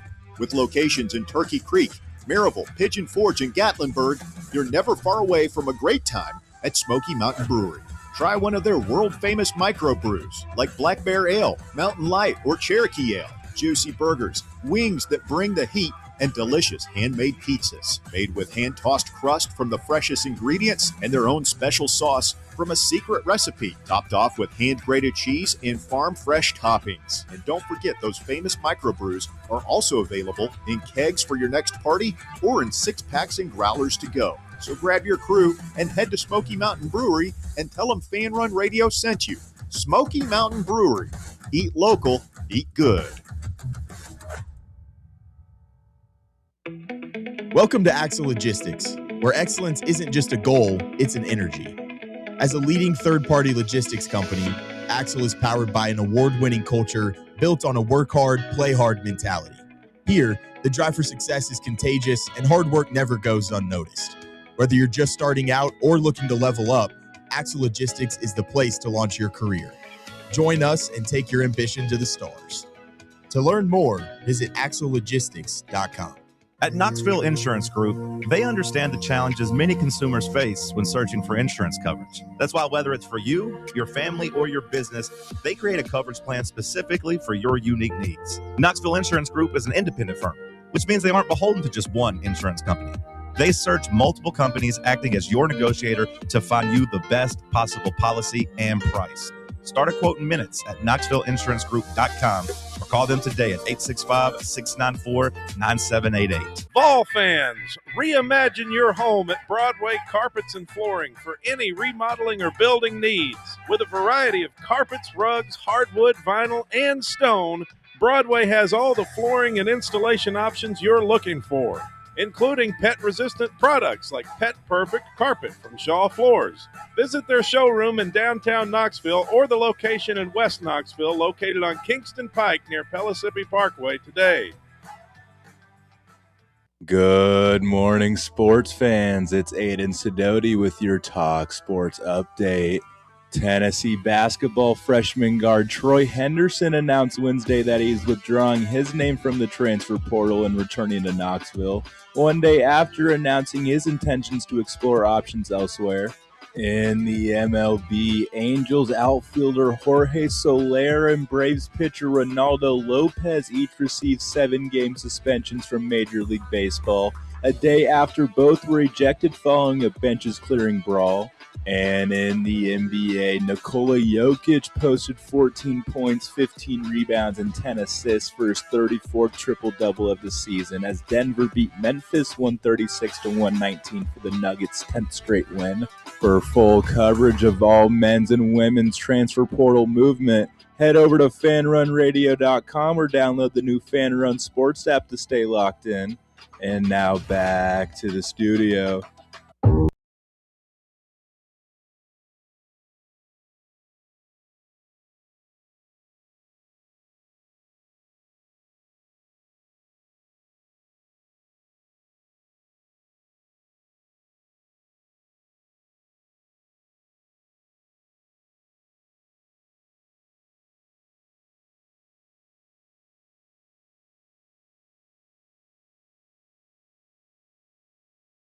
Jackson Harrington, he did sink the birdie putt on 4. VFL, 1 under through 4 holes. Shout out to him. What time the big boys going off? The featured groups. So the first featured group is what? Bryson, Fitzpatrick, and Schauffele. They're going off at 10:07. You got like Patrick Reed and Tommy Fleetwood playing together at 55, I believe. Yeah, but they're not getting like featured coverage, right? In terms where you can actually watch the group. Not. They're not a featured group. The featured groups today are Fitzpatrick, DeChambeau, and Schauffele. They're going at 10:07. At 10:30, you get Rory, Cam Young, and an amateur. It's a little strange they put an amateur in a featured group, no? The Mason Howell. The USAM winner always plays with the previous champion. Okay. That makes sense then. And I guess Cam Young, he won a big tournament early this year too, so the three of them together. That makes sense then. And then, yeah, this afternoon, you get like Scotty's group. Okay. All right. What's the best an amateur's ever finished at the Masters? Do you know? Or at least like in recent history? Not saying that this Vol guy's going to hang around the entire time, but I'm just curious, like what the best an amateur's ever done, at least in recent history. Best amateur finishes at the Masters. Let's see. Because I don't even really remember one being like in the top 10. I mean, I do see a couple seconds, but this is in like the 60s and 50s. Okay. I mean, that's pretty awesome. Jack Nicklaus tied for 7th in 1961. Ryan Moore tied for 13th in 2005. He went on to play for a little while. Hideki finished 27th in 2011. Bryson finished 21st in the year that Spieth choked. So 13th is our high mark basically of this millennium. Seems like. Yeah, it seems like the other guy that I can find is 2023 Sam Bennett finished 16th. Oh, yeah. Okay, I remember him. Has he became anything? No. Is he the guy that wore the upside down hat? That kind of confused people a little bit. And they said shrink the game. I don't know.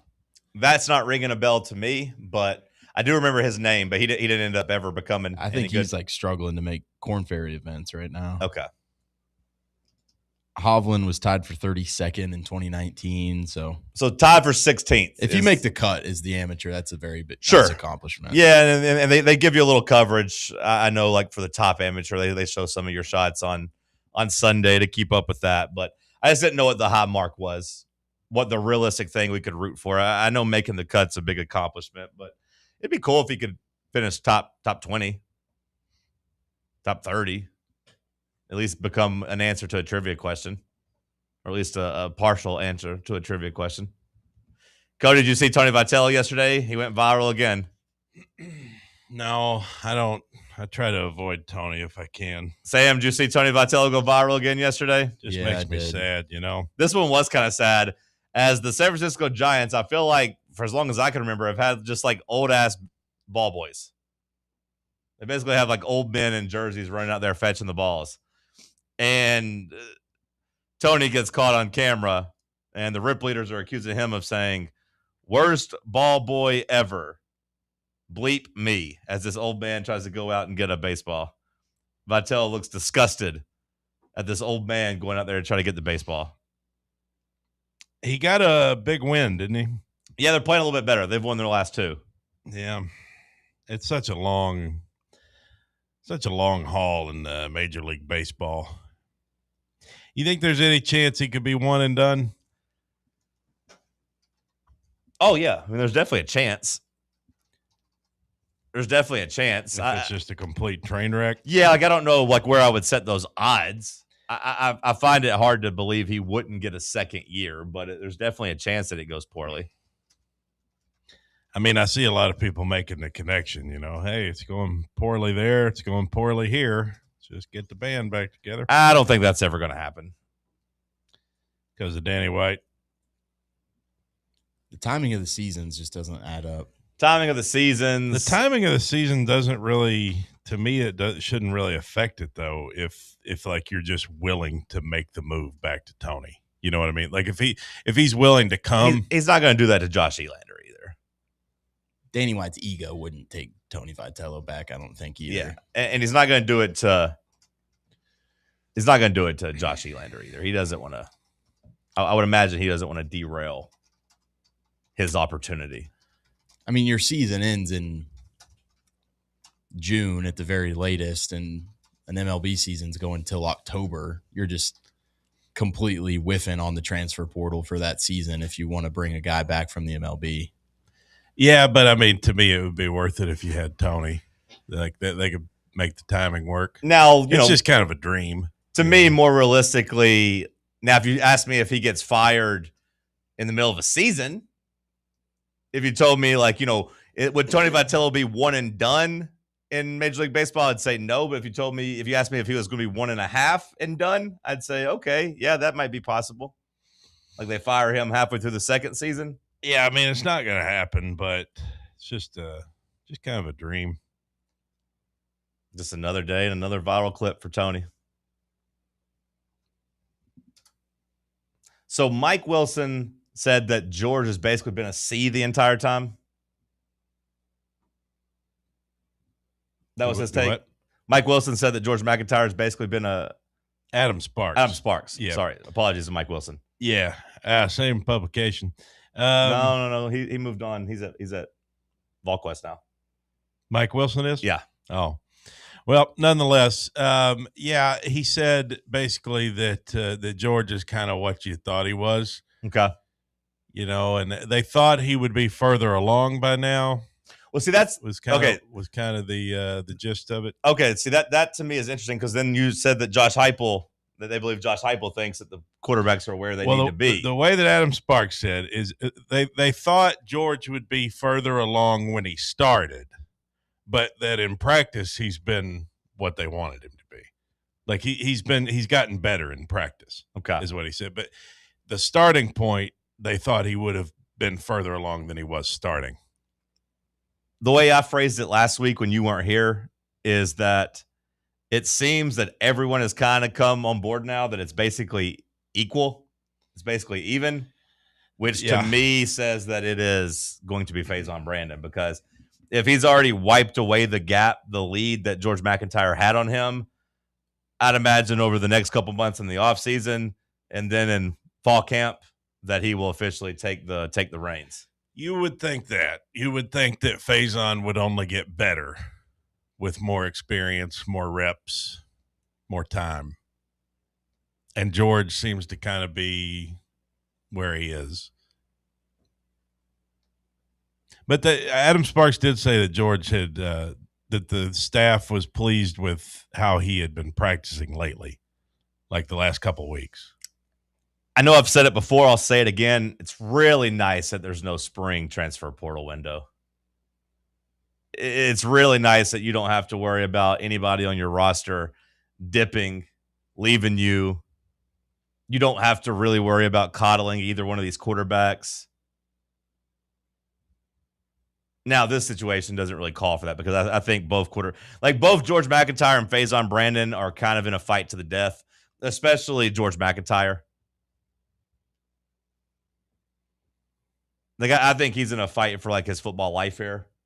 I've said that. If he doesn't win this starting job, the odds of him ever being a starting Power 4 quarterback drastically go down, in my opinion. Yeah, I mean, unless he goes to some low tier. I don't even know if he would be able to do that at a Power 4 level, though. Especially not Rutgers, Maryland. Yeah, especially not a top 35 program that actually matters. Boston College. Sure. Northwestern, yeah. But Faison, I think, could do that. I think Faison, if he lost his job and transferred, he could find a spot. Vanderbilt. Maybe not Vanderbilt with the Curtis kid. Yeah. George's in a fight for his life, though.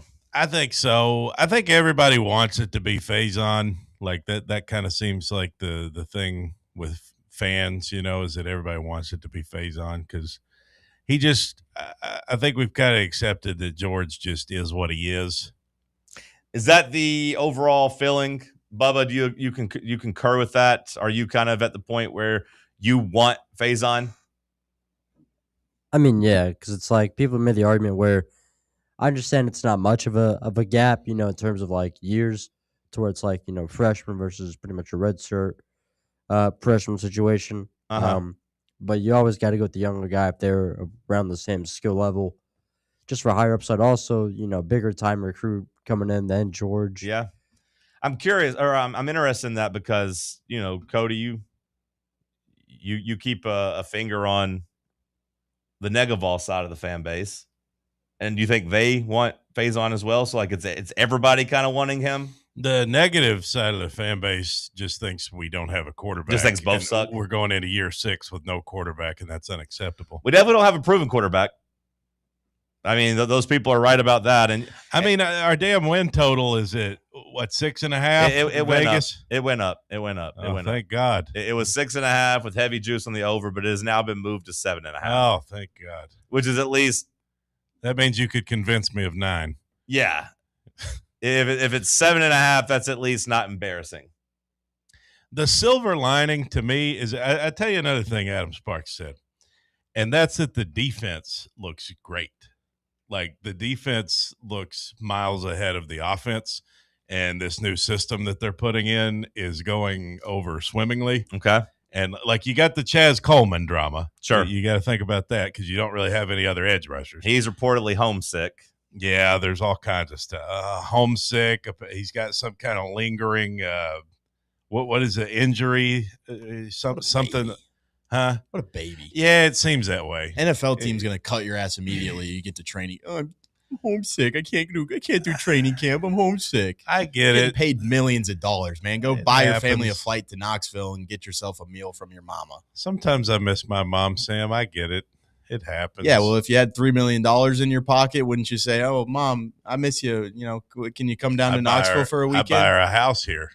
I'd buy her a house if I had $3 million. At least rent her an apartment. Yeah, you're a grown ass man making $3 million to go play college football. Yeah, go be a man and quit worrying about your. Sometimes parents. I do miss my family.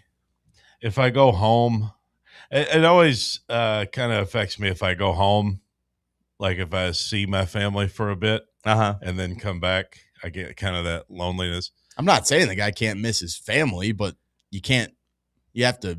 You got a job to do. Yeah, is what Sam's saying. I get that sometimes. You can't let the things mix between them. Sometimes with friends too. If we have a really great weekend, and if you have friends who visit from out of town, and then they leave, it's always kind of sad when they leave. You think about how fun that weekend was when you're sitting at work on Monday, and guess what? He's not doing. Going to work. You sound angry. Yeah, I mean, it's stupid that you go pay that much money to a guy who's homesick. It is stupid if he ends up not playing. I got to say, I think Sam's taking your mantle as kind of the voice for the Negaval fan. Sam gets fed up with this stuff, and I'm not saying you're wrong by any means, but Between your hate for George McIntyre and your hate for Chaz Coleman, I think Well, Sam's when you got a lot frame of the anger. quarterback battle is, one guy's not going to be able to play Power 4 football again if he loses the job, and the other guy's going to be able to easily go find a starting job. Then Okay, I think hold the on. answer's Time pretty out. easy. Oh, okay. I was going to say, don't paint me as the George hater here. You're the George hater. No, but I'm saying that. No, you're right. If George McIntyre's ultimatum on not winning the starting job at Tennessee is you can't go play power football, and Faison Brandon would go transfer and immediately have every top program in the country after him. Yeah. The answer is pretty damn simple. Yeah, and I might be being a little dramatic there and a little hyperbolic, but I don't think you are. I don't think I am either. Yeah, like I think if George McIntyre loses this job and has to enter the portal, he might get the tires kicked on him by some small Power 4 program, some loser program that's just trying to go 6-6. Like maybe. But, like, it doesn't seem likely to me. But, yeah, like, if Faison Brandon entered the portal, like, LSU is calling him. George is calling him. North Carolina, I know it's not a big-time program. I'm just saying, just right here. He's going to go turn into, like, Clemson. Jackson Arnold at UNLV. Yeah. Yeah. That's a good point. If Faison Brandon were on the market, top schools would want him. Every top school in the country would want him. If George was on the market, nobody would want him. I don't want to say that is a good point. I don't want to say nobody, but yeah, nobody that really matters. The only thing, nobody's promising him a starting job, or like you might come in there for depth, brother. The only thing, the flip side to that is just that he's a year younger, but that might not make much of a difference. He's a year younger, but they got the same amount of eligibility. Yeah, it's just that true freshman caveat. I think the reality is that you probably go with Faison because he's your future, and then you take your lumps along the way. Like, there's going to be some lumps this season, and you just deal with that. Sam, send us a break. We'll continue the conversation on the other side. It's Talk Sports on Fan Run Radio.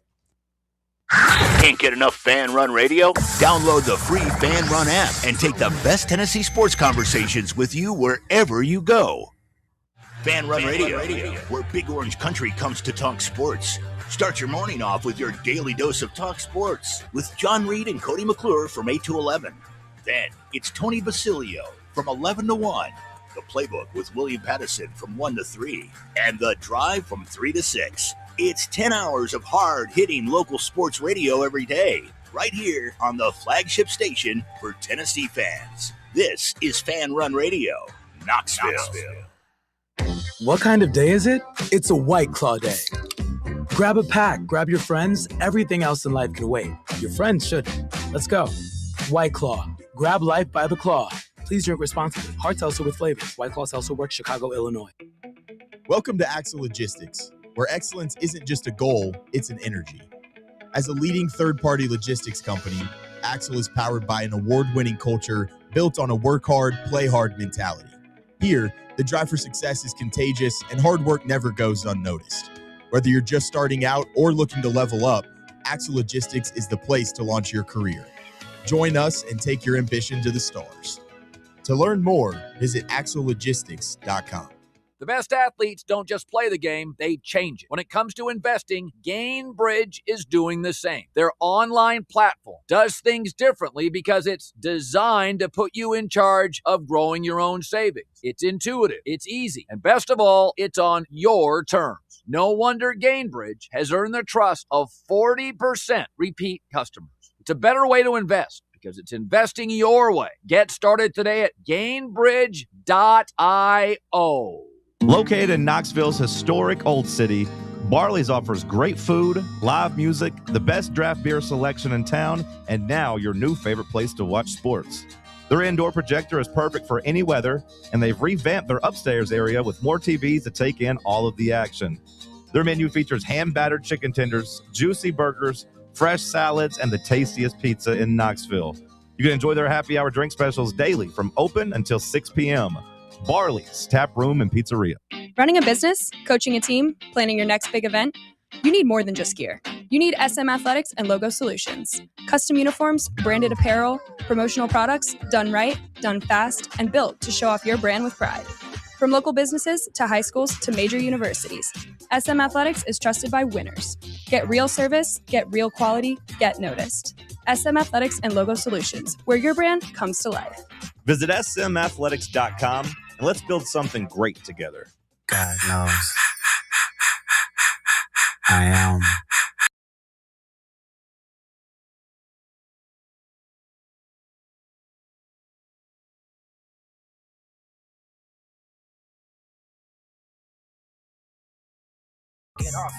If you think we put a poll out to the entire, not the entire fan base, but I guess to the people we have access to, of just who you want to be the quarterback, what do you think the Faison number would be versus the George number?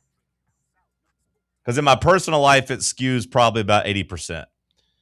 Yeah, I'd say that's going to be the case in most friend groups. Yeah. Everybody wants the new shiny toy, the exciting thing, the thing that has potential. George is just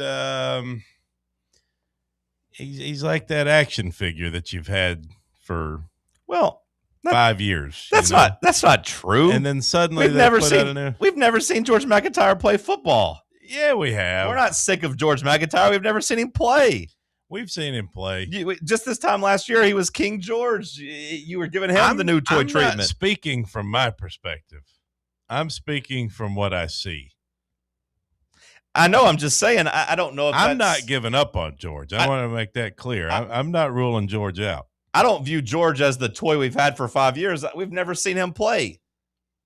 Yeah, maybe that would be better for like the Joe Milton Nico. Yeah, that would be much better for the Joe Milton Nico. Well, I think it's just that maybe George is a fine toy, but Faison's like the best toy in the box, like the brand new, but you just don't know yet if you're gonna like it. It's like George is the toy your brother got you at Christmas. Faison's the toy Santa left you at Christmas, the big gift. Yeah. The one your brother got you is nice, but Santa got you a four-wheeler. You know what I mean? Right. Time to go ride a four-wheeler. Yeah, Faison could be a four-waller. That's what we called it back home, four-waller. Go ride on that four-waller. You don't give George any credit, though, in terms of being a Tennessee kid? Well, again, you're saying me, and I'm just trying to look at what the fan base is thinking. Well, sure. Well, put yourself in. I give George credit, and I like George, and I hope that he continues to progress, and it's a real battle, and I don't really care who wins it. I just want the best guy on the field. Yeah, I just with George being a Nashville kid and a Tennessee guy. Well, I do appreciate that. He grew up a Tennessee fan, right? That video gave you chills when you watched it. I mean, Sam, what video? Even you being the biggest George hater I know, you felt some things whenever he put that video out about, basically trying to come here and fulfill his duty and his legacy and everything, right? In terms of staying home at Tennessee. It tugs at the heartstrings for sure. Yeah. But, yeah. Business is business. Yeah. I get it. I get that. But I'm just saying, we might be underselling George's position in the fan base a little bit with him being a Tennessee kid.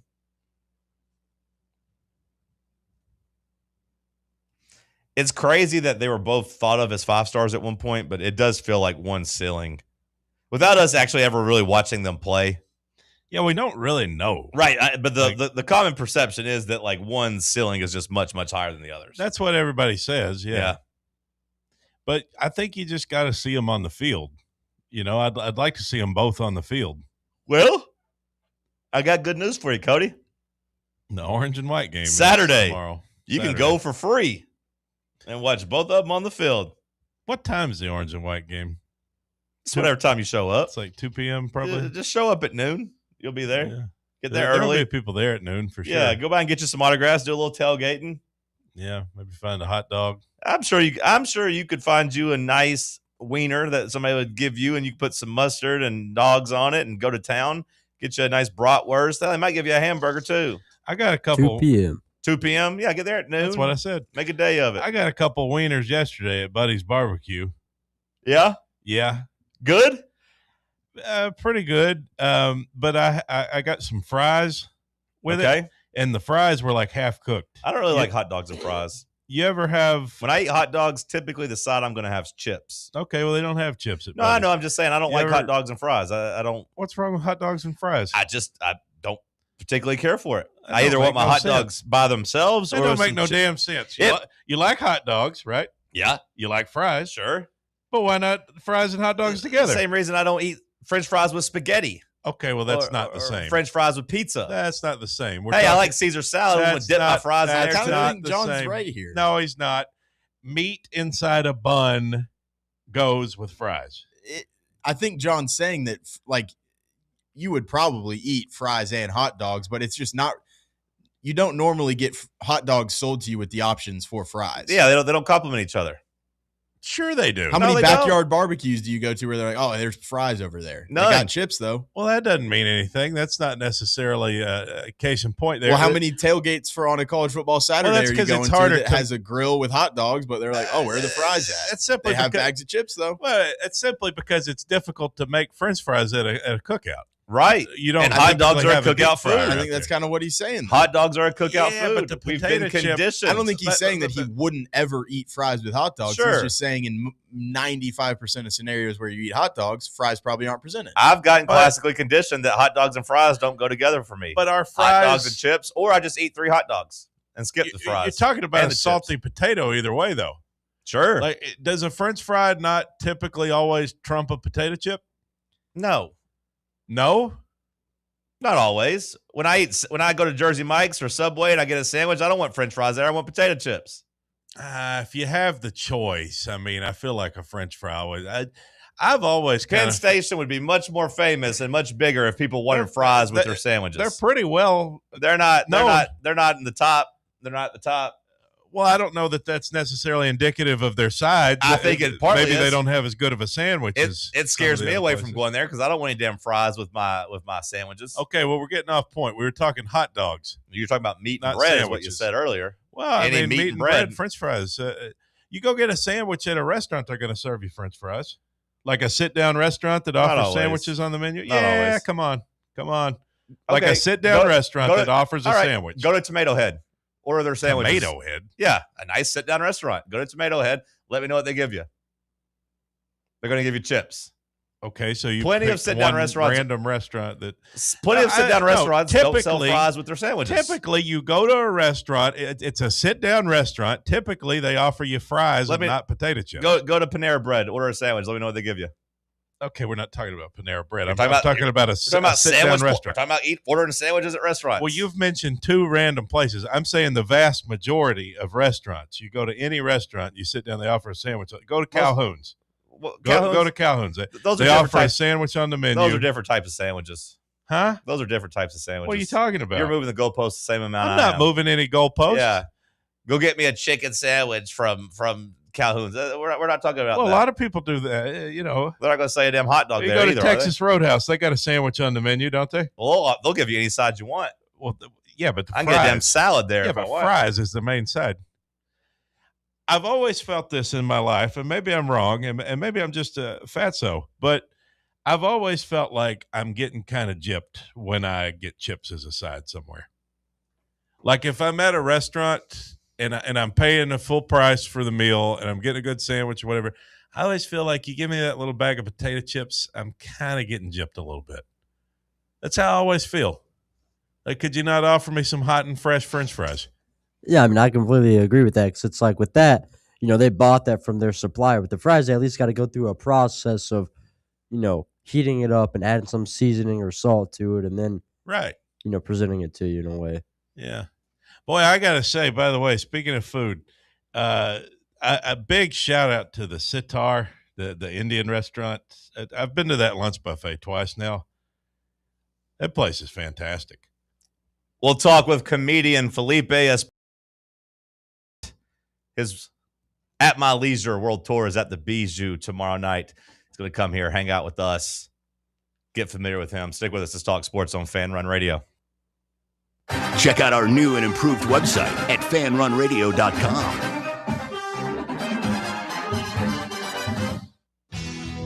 Hi, this is Dr. Stephen Malone at Knoxville Smiles. Has it been a while since your last dental visit? If so, I'd like to invite you to come see us. At Knoxville Smiles, it's our vision to provide the best dental care in town in a relaxed, friendly environment. So if it's been a while and you've been putting it off, don't wait any longer. Come see us at Knoxville Smiles. You can schedule an appointment online at knoxvillesmiles.com or by phone at 865-539-1776. Citizens National Bank. Experience the thrill of traveling with C&B's exclusive travel program. Customers age 50 and above with a Plus Perks checking account can participate, ensuring a safe and delightful travel adventure. Take a day trip or an overnight trip. Travel domestic or international. C&B is always on the go. Citizens National Bank. Banking never felt so good. Member FDIC. Surfside is made with vodka, real tea, and real juice, and has only 100 calories, 2 grams of sugar, and 0 bubbles. That's right. No bubbles, no troubles. That's why Surfside was named the 2025 Spirit Brand of the Year by MarketWatch. Their variety packs come with options: iced tea, lemonade, or green tea. Find your flavor by trying them all. Surfside. Sunshine in a can. Must be 21 or older to enjoy. Party smart. The best athletes don't just play the game, they change it. When it comes to investing, Gainbridge is doing the same. Their online platform does things differently because it's designed to put you in charge of growing your own savings. It's intuitive, it's easy, and best of all, it's on your terms. No wonder Gainbridge has earned the trust of 40% repeat customers. It's a better way to invest because it's investing your way. Get started today at Gainbridge.io. You're listening to FM 105.7 and AM 1340, WKGN Knoxville, and W289CU Knoxville, Fan Run Radio. Are you ready for the start of a new season? Maybe looking for your team to go on a tournament run? Get game day ready with Crumble. Head on over to your nearest location and pick up 12 pre-selected cookies plus exclusive toppers. When you're looking for dessert options, there's no question about who you should call on. Our listeners already know. Last year, the Dubai chocolate was a home run, along with the brownie batter. Oreo crumb was another crowd favorite. What new flavor will set the standard this season? If you're in the Knoxville area, there are 3 locations ready to serve you: Clinton Highway, Parkside Drive, and Maryville. Download the Crumble app to build your best lineup and vote on the best combos. You can even put your bid in to request a new flavor. Order in the app and slide on over to your nearest location. Tell them Fan Run sent you, and as always, it's for the fans, by the fans. Don't miss the cookies.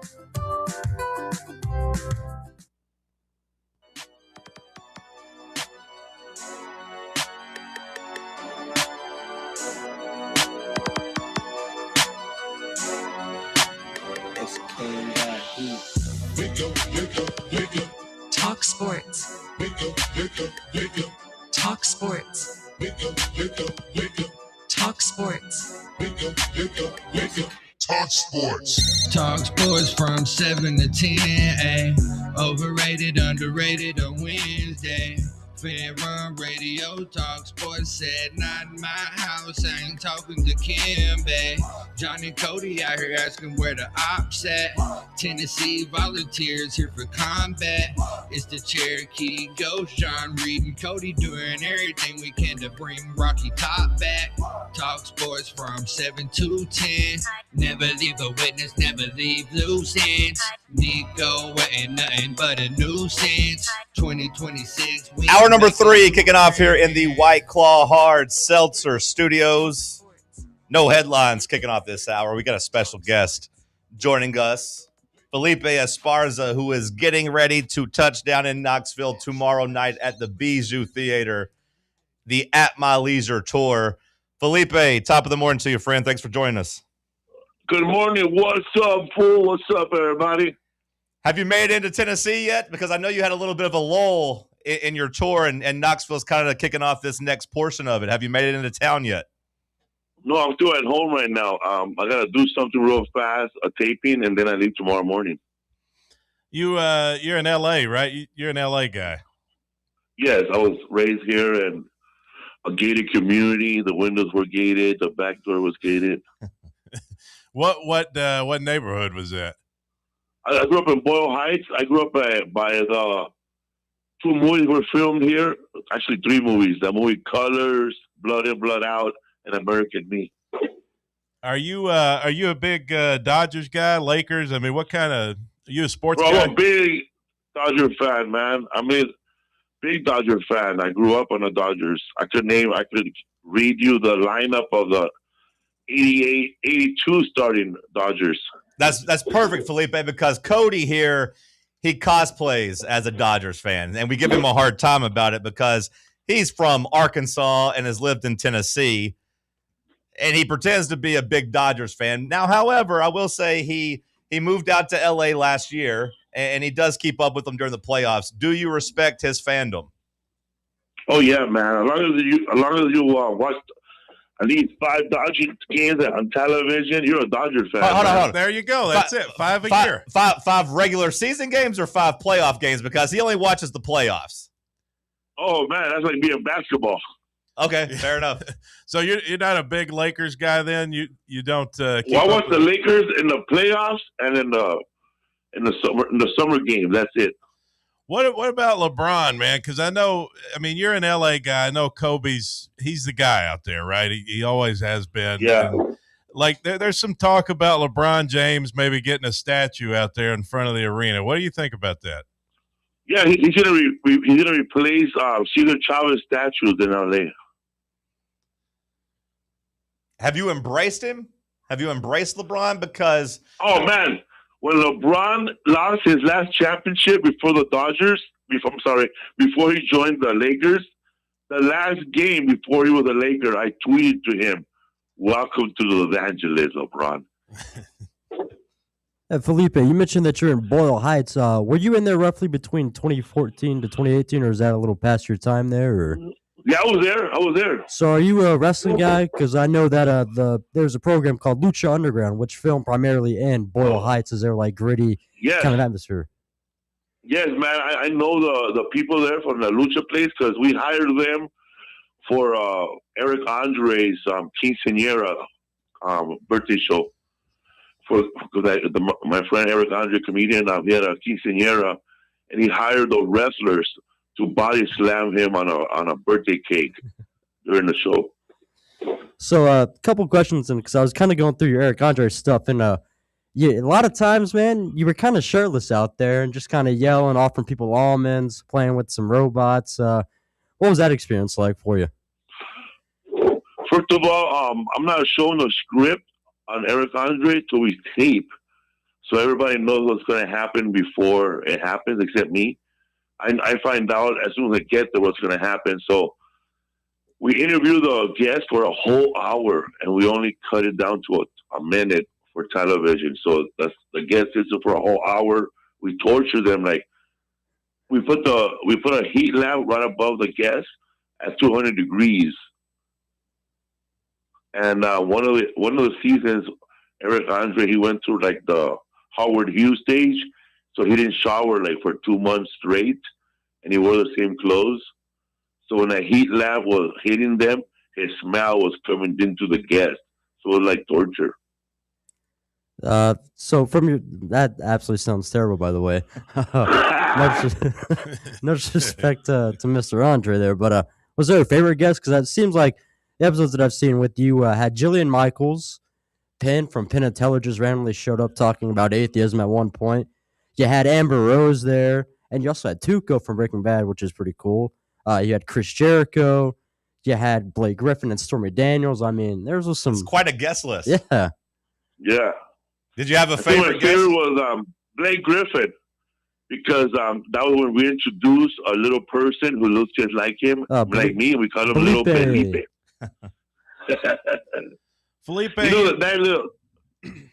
Oh, sorry. Go ahead. That little person on the show, he auditioned for Mini Me for Austin Powers. He's actually shorter than Mini Me. That's got to be tough. Got to be pretty short. That's got to be tough as a small actor. You're waiting your whole life for a role like Mini Me, and you get beat out by somebody else. That's got to be tough. I know, and that little person on the show, I remember him coming to my comedy shows before the Eric Andre show, and he was part of a gang in the valley. Like he was like a little cholo, bro. Like I saw a fight start with him and his friends, and they just picked him up like a monkey, and just ran with him.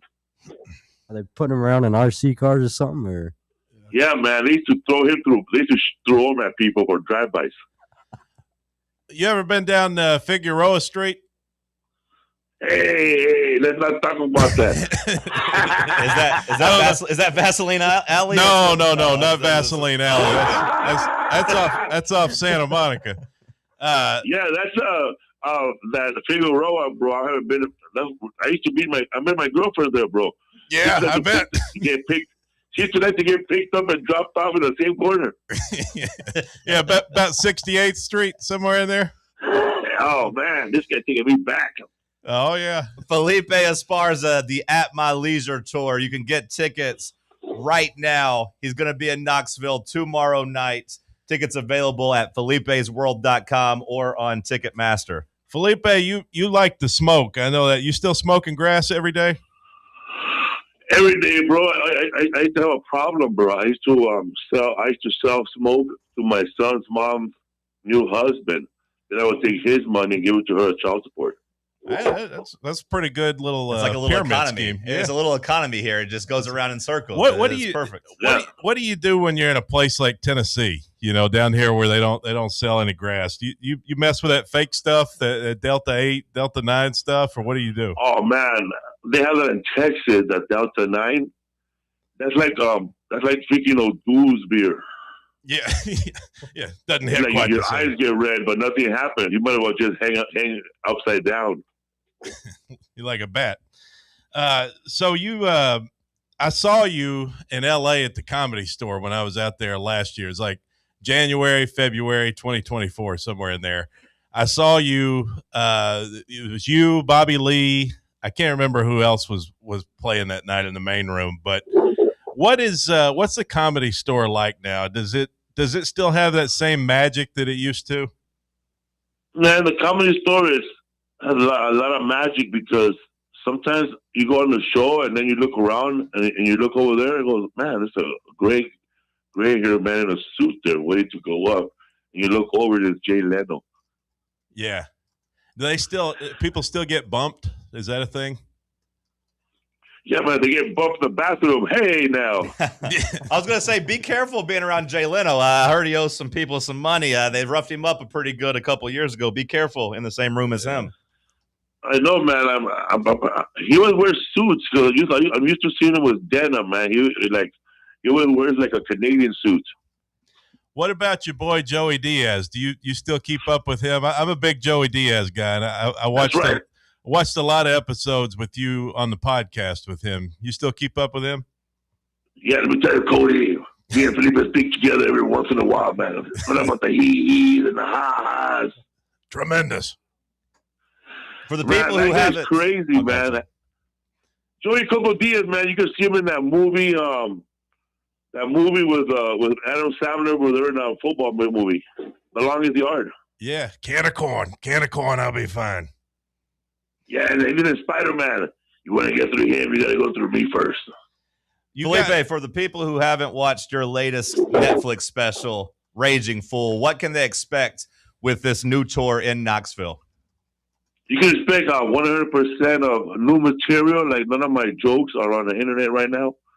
So there's like all new act.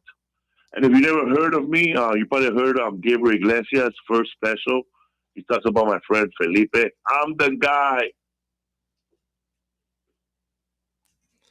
You can get those tickets right now, Felipe'sWorld.com or on Ticketmaster. A couple more questions from Cody before we let you out of here, Felipe.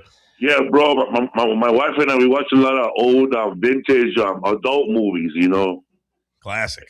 But they're classics. Been to the classics, bro. It's real classic. Like for 1901, bro, no sound. I kind of like the sound. I love it, man. The silent film. I love it, bro. Like vintage adult films, like Charlie Chaplin style, bro. I love it, man. I'm watching the movie, enjoying myself. My wife is next to me playing the piano. Amazing. When you said adult videos, my mind went somewhere else. I don't think of Charlie Chaplin in those videos. I don't know if he ever did any of those. Yeah. Those were old ones, bro. Matt said it before. They were like for private events. They came from France with a pianist. Have you got I mentioned you with Joey Diaz going on the podcast. Do you have a favorite podcast that you do regularly? Yes, I have 3 podcasts. But I like, I have two that I just started. One is a history podcast. We have over 100 episodes. It's called the History for Fools. So it's basically a podcast with history thrown in and comedy. So if you're like if you ever did a book report an hour before the class started, this is your podcast right here. Okay, perfect. Yeah. If you ever did a book report reading the preface and epilogue, this is your podcast. Last question from me. Do you like Mark Maron? Because I know he goes up at the store all the time too, and that's kind of I know it's kind of a hot issue these days with some of the Austin comedians versus some of the guys that stayed in L.A. You got any opinions on that? Oh man, I was in a green room once, and Bill Burr was there, and then Mark Maron were in the same show, and then I left, and my friend said that the only people in the room were Mark Maron and Bill Burr, and he said that it got loud. That's all I got to say about that, he told me. Got a little beef there, huh? Yeah, man. I don't have beef with comics. You didn't ever consider picking up and going to Austin with all those guys, did you? Bro, I would have moved to Austin if they paid me. I can't move to a city where marijuana is illegal, bro. I can't live in a place like that, bro. I want freedom with everything, bro. I want people to buy assault rifles out of the store, just like Washington. I moved to Seattle, Washington first. Right there in Seattle, you could buy assault rifles and then buy cannabis next door and then go buy an anxiety pill somewhere else. That's the American dream right there. Felipe, we man. We need two Figueroas there. We'll see you. We'll see you tomorrow. We'll show you a good time. We'll meet you backstage. We'll have ourselves a Friday night. Hell yeah, man. We're in a sparky lot. I'll meet you out there. Felipe Esparza, appreciate the time, brother. Good luck tomorrow in Knoxville. Hope you enjoy the city. Again, you can pick up some tickets right now, Felipe'sWorld.com or on Ticketmaster. Appreciate the time. Thank you very much. Go Dodgers. Go Dodgers. Go Lakers, I guess. Appreciate you. Sam, send us a break. Let's wrap up that. We'll get back. You're going to have some headlines for us. We'll see if we got some news. Let's talk sports on Fan Run Radio. For the fans, by the fans. This is Fan Run Radio, Knoxville. Hey, Vols fans, Cody Brown here. I grew up right here in Tennessee and know what it means when someone says, I've got your back. That's why you can trust Farm Bureau Insurance of Tennessee. Whether it's your home, your vehicle, your family's future, or the business you built from the ground up, we will show up for all of your insurance needs. We are Tennesseans who understand what matters, which is doing right by you. Insurance is not all about just paperwork and policies, but it's about the people we insure every day. So if you want insurance that hits home, give me a call at 865-992-3871. Go Vols. Located in Knoxville's historic Old City, Barley's offers great food, live music, the best draft beer selection in town, and now your new favorite place to watch sports. Their indoor projector is perfect for any weather, and they've revamped their upstairs area with more TVs to take in all of the action. Their menu features hand-battered chicken tenders, juicy burgers, fresh salads, and the tastiest pizza in Knoxville. You can enjoy their happy hour drink specials daily from open until 6 p.m. Barley's Tap Room and Pizzeria. Your tax refund belongs to you, not an identity thief. Over $6 billion in tax refunds were flagged by the IRS for possible identity theft last year. If you're in a bind this tax season, LifeLock can help. They monitor and alert you to identity threats you'd miss on your own, even if you're careful with your personal information.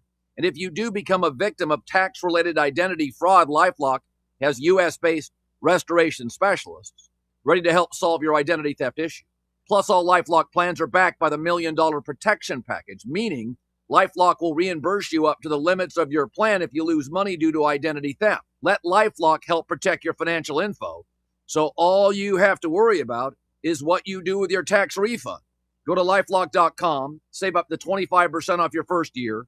The promo code is HERD, promo code HERD, to save up to 25% off your first year. LifeLock.com. Identity theft protection starts here. Are you thinking of buying a home but don't know where to start? Well, call VFL Josh Travis, your local mortgage expert with Foundation Mortgage, based right here in Knoxville. Whether it's your first home or your forever home, he'll keep the process simple every step of the way. To get started, visit mortgagebrokerjosh.com or call 423-312-9777 today. Foundation Mortgage Company, LLC is an equal opportunity housing company. NMLS number 1387311. Welcome to Axle Logistics, where excellence isn't just a goal, it's an energy. As a leading third-party logistics company, Axle is powered by an award-winning culture built on a work hard, play hard mentality. Here, the drive for success is contagious and hard work never goes unnoticed. Whether you're just starting out or looking to level up, Axle Logistics is the place to launch your career. Join us and take your ambition to the stars. To learn more, visit axlelogistics.com. White Claw is taking hard seltzer to new heights with White Claw Surge. At 8% alcohol, White Claw Surge is a stronger wave of refreshment that doesn't compromise on taste. Available in 4 bold waves of flavor like ripe blackberry, citrusy blood orange, zesty natural lime, and tart cranberry. Check out your favorite retailer in-store and online for the White Claw Surge Variety 12-pack and 16-ounce single-serve cans. White Claw Surge. Please drink responsibly. Located in Knoxville's historic Old City, Barley's offers great food, live music, the best draft beer selection in town, and now your new favorite place to watch sports. Their indoor projector is perfect for any weather, and they've revamped their upstairs area with more TVs to take in all of the action. Their menu features hand-battered chicken tenders, juicy burgers, fresh salads, and the tastiest pizza in Knoxville. You can enjoy their happy hour drink specials daily from open until 6 p.m. Barley's Tap Room and Pizzeria.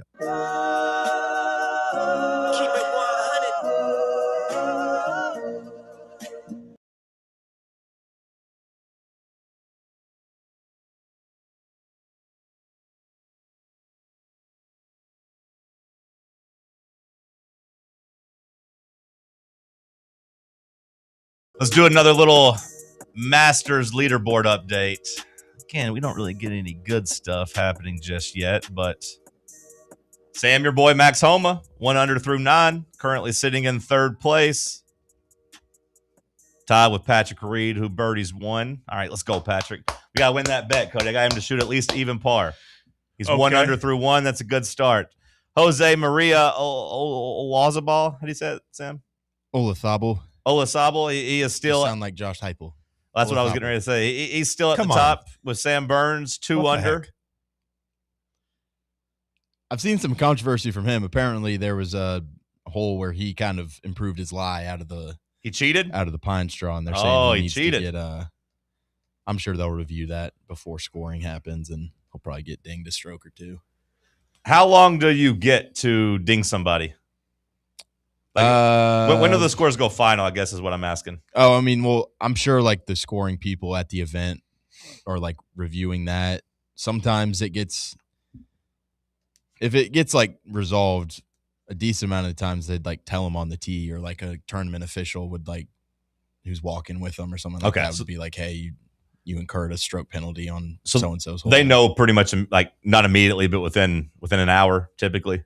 Yeah, I feel like it's kind of different for each tournament. I don't know. Okay. Like sometimes I feel like you get to the portion of signing your scorecard, and then they're like, hey, we saw this happen on this hole. But yeah, I remember 15 years ago, like where somebody on TV was snitching on a golfer, and like they I want to say gave him the penalty like in the middle of the night, basically like a couple hours after the round. I mean, there was a huge controversy. I can't remember what year it was, but Dustin Johnson in a major. Okay. Back when it was at Whistling Straits, I believe, and there's a lot of like gray area between like out of bounds and then just like the rough and waist area, and they said that he grounded his club, but he wasn't in like an out of bounds area or something. So I don't know. It's kind of different for every tournament, I think. What is Whistling Straits? That's the name of a course. Where's that at? Wisconsin, I believe. It's a good name for a golf course. It's right on the water. It's pretty cool. I like the water. I like when golf is played near the water. It's cool to be on the water in general, you know. Mm-hmm. Like those people that live by the beach. Like that's the place to be. Live by the ocean. You know, the biggest advantage of that, Sam, living by the ocean, is you only have a-holes on 3 sides of you. And if they come from the water, you can hear them splash. Nice. Yeah. Bubba liked it. That's George Carlin. That's not me. I must give credit where it's due. Our boy's struggling now, though. Is he? I was going to say, right after we had the whole segment about the highest amateur finish, I did see that he bogeyed the next hole. Is he continuing that trend? Bogey, double bogey. Oh yeah, he's good. He's 3 over right now. Okay, yeah, he's good. Forget what I asked about best amateur finish. Cody McClure, did you round up any news, or did we best amateur finish? Giggity. Did we kick that away for the interview? Do what now? Did you round up any news, or did we kick that off for the? Yeah, I didn't really put anything together since Bubba? we did the interview. I got a couple things. You got cap or facts, or do we punt that because you forgot? Woo! Punted it. Punted that too? And that ball is skying high in the air. It is high. It is far. It is. What a punt. I got a couple things. Nashville may ban nightclubs from strip malls because of shootings. The Memphis people are having a field day with this one.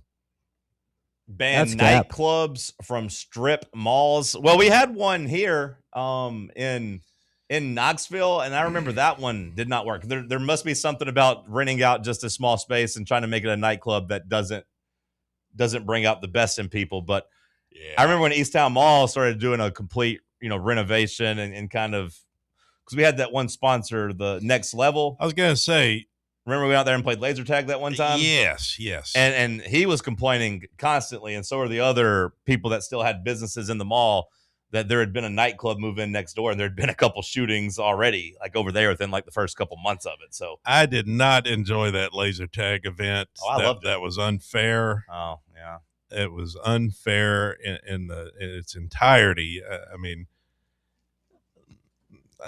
you're a big target. It's not fair. You're a big target. But fair. the buttons or the sensors are the same size. You're just not very fast and elusive. If it was paintball and we could shoot you like in your big wide body, that would be a little bit different. But the sensors on the laser tag's the same, I think. Could you not just cover up the sensor? Well, there's like 8 of them, so like it's hard to. I couldn't remember. I mean, like I feel like in most laser tags, there's like 2 on the shoulder, chest, back, gun. So maybe just 5. I guess. I try to just hide in the corner. Now, I will say there was some momentum yesterday. Momentum? There was some momentum yesterday. You don't believe in that? I believe in some aspects of life, but our boy Todd over at Inward Half is trying to arrange a station putt-putt extravaganza. I'm all about that. I love playing some putt-putt. Get 2-man teams from each show, or maybe multiple 2-man teams from each show to go out there and compete. I would be totally down with that. Just give me a time and place. I reckon we get stuck being on the same team. Are you any good? Because I'm not very good. I mean, I don't know if I'm good. We might have to go practice, get some secret reps in. Can you be good? Like, is there real skill involved? I think so. They have professional putt-putt leagues or professional mini golf leagues. I would say I'm not good, but I don't know. Like, I mean, I've always just played and enjoyed myself. Okay. Pause. So we'll probably lose, but that's fine. No big deal. I tell you who's not losing, and that's Joel Osteen. Is it Osteen or Osteen? I always thought it was Osteen. Joel Osteen. He's a winner when it comes to financial security. And he recently said in a podcast he doesn't buy expensive things. He just owns a nice house. Nice house here that we built. I made enough money through real estate. I've got a pool, a workout room, and about 2 acres of land. Not including any of his Ferraris or Rolls Royces or Mercedes Benz. Just a good old boy. Just, humble Joel Osteen. Remember when he wouldn't let those people in his church in Houston? Houston flooded. He's like, he ain't coming in here. That did seem pretty evil. Yeah. The Lord told me not to bring you in here. That did seem pretty evil when that happened, to be honest. Also like Kenneth Copeland. Kenneth Copeland, man, he's a wild one. He's got those eyes that make you think he's possessed or something. I do love his vibe though, where they're talking about the private jet. He's like, "Hey, look, I use that to spread the word. I gotta have that private jet." I mean, same kind of excuse Taylor Swift uses. The Lord wants me to have. I gotta go do my concerts all across. Yeah, gotta go do it. Bryson with an absolutely awful tee shot on 2. Deep in the woods, Sam. See how he does with his 3D printed Hate to iron. see it. Deep in the woods. We'll see. It is a par 5, so maybe there's a little bit more of some wiggle room there to get out of too much damage, but deep in the woods. Deep. Did you see he's dating Kevin Hart? Tell you what. That's what you do at the Masters Par 3. You either bring your wife, your girlfriend, your significant other, and Bryson DeChambeau is like, oh, look at me, I have Kevin Hart. Yeah, I'll give you the point on that one because it seemed like pick me. Yeah, Bryson, it wasn't. Look at me, I have Kevin Hart. It wasn't just Bryson. Hey, he's a VFL. It was. Yeah, that's true. Be careful talking about a Vol like that. I already disavowed on that one. Yeah, Kevin Hart. I think everyone's kind of sick of him, but like I do feel like the tide has shifted on a lot of people. A lot of people were mad yesterday that the Masters is kind of sold out to ESPN and celebrities, like seeing Jason Kelce and Pat McAfee, and for some reason Bert Kreisner's there jumping in the water. It's funny that you mispronounce that because that's a running bit. I have no idea how to say it. Bert, they call him Bart, Brett. Well, I can say Bert, but Kirshner. How do you actually say it? It's Bert Kreischer. I don't know him, but mispronouncing it is. I don't like him. I've only seen one clip ever of Bert Kreisner that's made me laugh, and he wasn't even the funny person in it. Like, I don't like him at all. People are coming back around on him because he's lost a bunch of weight and he's kind of been out of the public eye. And he's been out of the public eye. Well, like the last couple months. I don't know. I see him all the time. I would not him a lot. I would not classify him as out of the public eye. I don't know. I like their podcast because I mostly like Tom. But I still watch that. Tom, that's somebody I feel like is out of the public eye. I haven't seen him pop up really anywhere. Yeah, he's busy like promoting some pastry shop in Austin. But where did you see that Bert Kreischer was at the Masters yesterday? He was in the picture with McAfee and Jason Kelce jumping into the water. Right?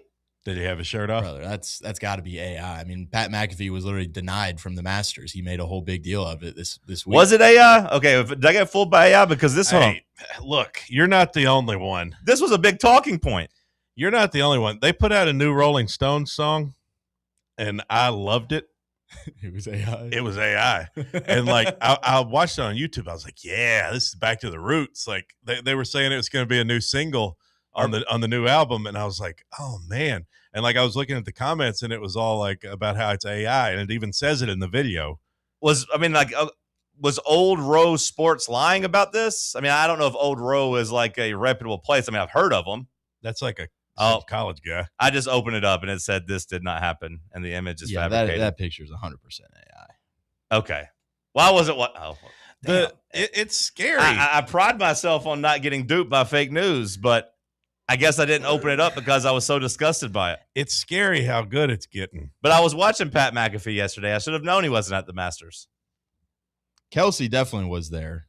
And that's where they got me. Him. That's where they got me, is I knew Jason Kelce was there running around. But Pat McAfee made it a big deal. He was like, oh, I tried to go to the Masters, but they've denied me 3 straight years or whatever. So they deny him, but he was mad they let Jason Kelce in? I guess. Egg on my face. Good for the Masters denying Pat McAfee. I feel like Russell. I feel like Bob. I've graduated into that area of getting duped. Well, the chairman of the Masters actually came out in his press conference and was like, yeah, like last year we let these dude perfect guys go and play like tennis and baseball on the course. Frisbee is what challenges. Frisbee, and he was like, that probably wasn't a good idea looking back. Well, that's what made me think that I could believe any of this stuff in terms. I'm embarrassed that I didn't actually click the link. I just saw the tweet. Which credit to Elon, credit to X. They are at least putting the community note on there. Had I opened up the tweet saying it's fake. But I did see either way people getting a little disgusted at the ESPNification of this event. Yeah. But I guess so far it's just Jason Kelce and Kevin Hart of people that have actually. Yeah, I think those were the only two like quote unquote celebrities that were in that par 3. Egg on my face. Well, thank God that Bert wasn't actually out there jumping in the water, but maybe he isn't actually popping up places. Reed, let's go, baby. Say 3 what? under through 2. Who? Patrick Reed. Eagled 2. Oh, wow. 3 under already. Let's go. Damn, I didn't bet on him to win. I got him in my pools and stuff, but I didn't bet on him to win. I took him top 5. I didn't actually put any straight bets in other than just his round. Now, it's great for the round bet. It's fantastic for the round bet. I like trying to win a couple bets and just round one specific and See, then roll it over through the weekend, kind of. That's what I was thinking. But like this morning, it was a little bit of a whirlwind because my stomach was in such shambles. It starts early. We're sitting here. We're doing a show. I had him pulled up for leading round one because I know he got off to – didn't he shoot like a 65, I think, 2 years ago in round one? I don't know. You can see on the Sick Masters app, you can go back and watch every single shot that someone's hit in this. Really? What year are you looking for? Does it have actually like his scores you can pull up to? Oh, yeah. Was it it might have been – I might be confusing him with Bryson. One of them shot 65 2 years ago in round one. Maybe that was Bryson, though. Pull that up and let me know about Reed because I did almost grab him round one leader, but then I just ended up not putting anything in there. Damn. Gary Player has asked Tiger Woods to please stop driving. Gary Player, which I think is a fair take for Gary Player to be like, hey, I love Tiger. My heart goes out to him, but please stop driving. Gary Player even went as far to be like, look, I understand why he's taking these pills. He can't sleep. There's no worse pain than back pain. Do I blame him for taking medicine? Hell no. He has sleep deprivation. Do I blame him for helping take something to help him sleep? No. But I don't think he should drive a car. When you're taking that medicine, it's dangerous when you're driving a car. Same as it's dangerous when you look at your cell phone in your car. Which I think is a pretty measured and reasonable thing. Somebody in Tiger's life needs to tell him that. My heart goes out for him. Go ahead, sorry. Bryson shot 65 last year in the first round. Okay. My heart goes out for him. There's nothing worse than living in pain every day of your life. You can't think of anything worse. I just hope he can get it all sorted out because he's such an asset to golf and has done so much for the game. John Daly also commented, just keep it between the lines, Tiger. Keep it between the mustard and the mayonnaise. Gary Player's comment was so much more heartfelt than like Jack Nicklaus. It was just like, just whatever you need to help you and get back because I think golf needs him and we'd love to have him back. Like that's kind of a standard response. But I actually appreciate Player being like, look, man, we get it. You're in pain. That sucks. Take your pills if you have to. But for the love of God, stop driving. Phil Mickelson says, lock him up.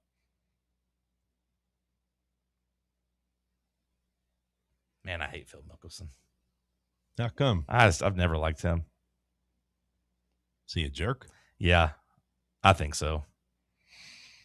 I think he's a big jerk. It'd be kind of tough to be Phil, wouldn't it? Like you came like Tiger. Your arrow was Tiger, you know? Yeah, but he's still, like it kept you from being the best golfer. Yeah, I mean, he still won quite a few majors, but you wonder like if Tiger hadn't been there, how many could Phil have won? Could he gotten to double digits if Tiger wasn't around? Maybe. Like maybe Phil would be remembered as like a top 3 golfer of all time if that were the case. On the flip side, I'm not the smartest, obviously, when it comes to talking about it, but I was having this conversation a couple weeks ago. On the flip side, it feels like the rest of the field was weak enough to where Phil was able to kind of basically win the tournaments Tiger didn't win. And I wonder what would happen if you dropped Phil like in his prime into like today's game where he'd rank. Would you compare Phil to kind of like maybe like Scottie Pippen? Just in the sense that there's this superstar lingering, this phenom, the greatest of all time in the sport. And like, I know it's different because Scottie and Michael were on the same team. Yeah. I don't know. Like maybe Scottie Pippen would be regarded even much higher if not for Michael Jordan. Would it be more accurate to say someone like Peyton Manning instead? That's or a like, good one. Or like Phillip Rivers or Ben Roethlisberger, like some because you had Brady just there lingering over you the whole time. Peyton's a good one because I feel Josh Allen maybe with Patrick Mahomes lingering over him. Yeah, Josh Allen. Although Josh Allen couldn't even do it with Patty missing the playoffs. So yeah, I don't know if he deserves that comparison. Like you're to be the second best, but like you're better than everybody else except the one guy. And like you might be better than everybody else, like all time, except the one guy. I think Peyton's a really good comparison. He just happens to be lined up with you exactly. Like Peyton Manning could have won 10 rings if Tom Brady wasn't around. 10 might be exaggerating, but you know what I mean? Maybe like 5. Yeah. Yeah. But instead, like he just kind of gets like everyone respects Peyton Manning, but no one really talks about him being the greatest anymore. Yeah. Because Brady kind of left him in the dust. Be like the Beatles. Just clear number 2. Behind like the Monkees? Yeah. Yeah, Herman's Hermits. Could you say the Beach Boys behind the Beatles? I mean, if you're just talking an album. They just have one good album. All Beach Boys only. No, I mean, they got other good stuff, but like Pet Sounds is regarded as one of the all-time great albums. Yeah. But that's like. All their work was done on basically one big one. Yeah. Oh, yeah, okay. I mean, that's what they're known for. Okay. That and Kokomo, of course. Sure. I didn't know Jamaica, Antigua. I didn't know they had a long. I used to love that song as a kid. Yeah. It's a great song. Okay. Still got Patrick Reed at plus 750 to lead round 1. Damn, Charles Manson. That is true. Charles Manson. Charles Manson is related to the Beach Boys. He was like real good friends with one of the, was it the guitarist, Bubba? One of the members of the Beach Boys. Brian Wilson? Did he? He wasn't related. No, to it wasn't. It wasn't Brian Wilson. He was friends with their cousin, I think, or brother. What, Bubba? What'd you say? Say into the microphone. Dogs are fired up. What's going on? No, Dennis. Dennis Wilson was the friend of Charles Manson. He used to go have sex with his women. They kind of lived in Spawn Ranch. They kind of lived. No, they kind of lived in his mansion for a while. Oh, like when Dennis Wilson was out doing stuff, he kind of let Charles just stay in the house with his girls, and then he'd come back and just kind of, get some when he wanted some, and then just kind of leave. What is going on in there? Sounds like Michael Vick's apartment. And he actually stole a song from Charles Manson. They say Charles Manson was inspired by Helter Skelter, the Beatles song. Oh yeah, no, he loved them. That. Yeah, but like Charles Manson really wanted to be a popular singer. Yeah, if he could have just had like one hit that broke, maybe that all that other stuff wouldn't have happened. I don't know if that's necessarily the case, but he thought he was going to be a superstar, and he was very like the book I read about him. Like 40% of it is him trying to break through the music industry, and just not quite being able to. And like Dennis Wilson was trying to help him, and like he just couldn't quite get the big break. But he wrote loosely the song. It's a Beach Boys song. I don't know if you've ever heard it. Never Learn Not to Love. I don't know that one. But like Charles Manson like wrote it, and then Dennis Wilson kind of just took it and put it on an album, and like didn't like properly credit him of it. But sometimes things take a dark turn. Hitler wanted to be a painter. Last call on the other side. Stick with us. Let's talk sports on Fan Run Radio. Big Orange Country's home for sports. This is Fan Run Radio. What's up, Fan Run Nation? This is Evan Rogers with ECR Total Landscapes. We're excited to continue our free stump grinding promotion with Fan Run Radio this year through March 31st. If you've got problem trees in your yard, give us a call and we'll come out and cut them down and grind the stumps for free when you mention you heard us right here on Fan Run Radio. Take it from Russ. We'll treat you right at ECR Total Landscapes. That's right, Evan. I had the ECR team out to Stately Smith Manor last year, and they took down a bunch of trees for me and grinded the stumps for free. Now I don't have to worry about those trees falling on my house, and my yard looks much better. Do what I did. Call ECR Total Landscapes. Thanks, Russ. Call us today and we'll come out and give you a free estimate. Our number is 865-384-2012. And our website is ecrtotallandscapes.com. Citizens National Bank. Life is more fun with a Good Life account, offering extra benefits, including bank travel. Experience the trip of a lifetime to Ireland. Explore rolling green hills, historic castles, and charming villages across the Emerald Isle. Get in on the fun. Call 865-429-7935 today. Citizens National Bank. Banking never felt so good. Member FDIC. Hey Knoxville, Surfside iced tea and vodka made with real brewed tea is only 100 calories, 2 grams of sugar with no bubbles and no troubles. That's right, zero carbonation, so it's easy to sip and enjoy. Headed to a game day or party at a friend's house? Bring an iced tea or lemonade variety pack from Surfside or try their green tea and new raspberry tea vodka. Find the can with the sunset stripes this season. Surfside iced tea and vodka, sold at bars, restaurants, and stores near you. Surfside iced tea and vodka, sunshine in a can. Must be 21 or older. Enjoy responsibly.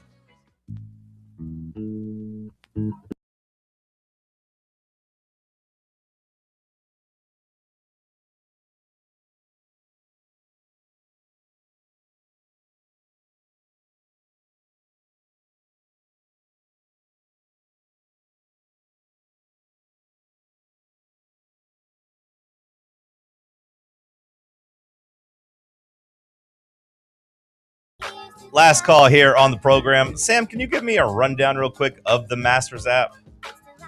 What do you get with that? Anything you want, brother. You can watch everybody's shots. Everything. You can watch them play. Yeah.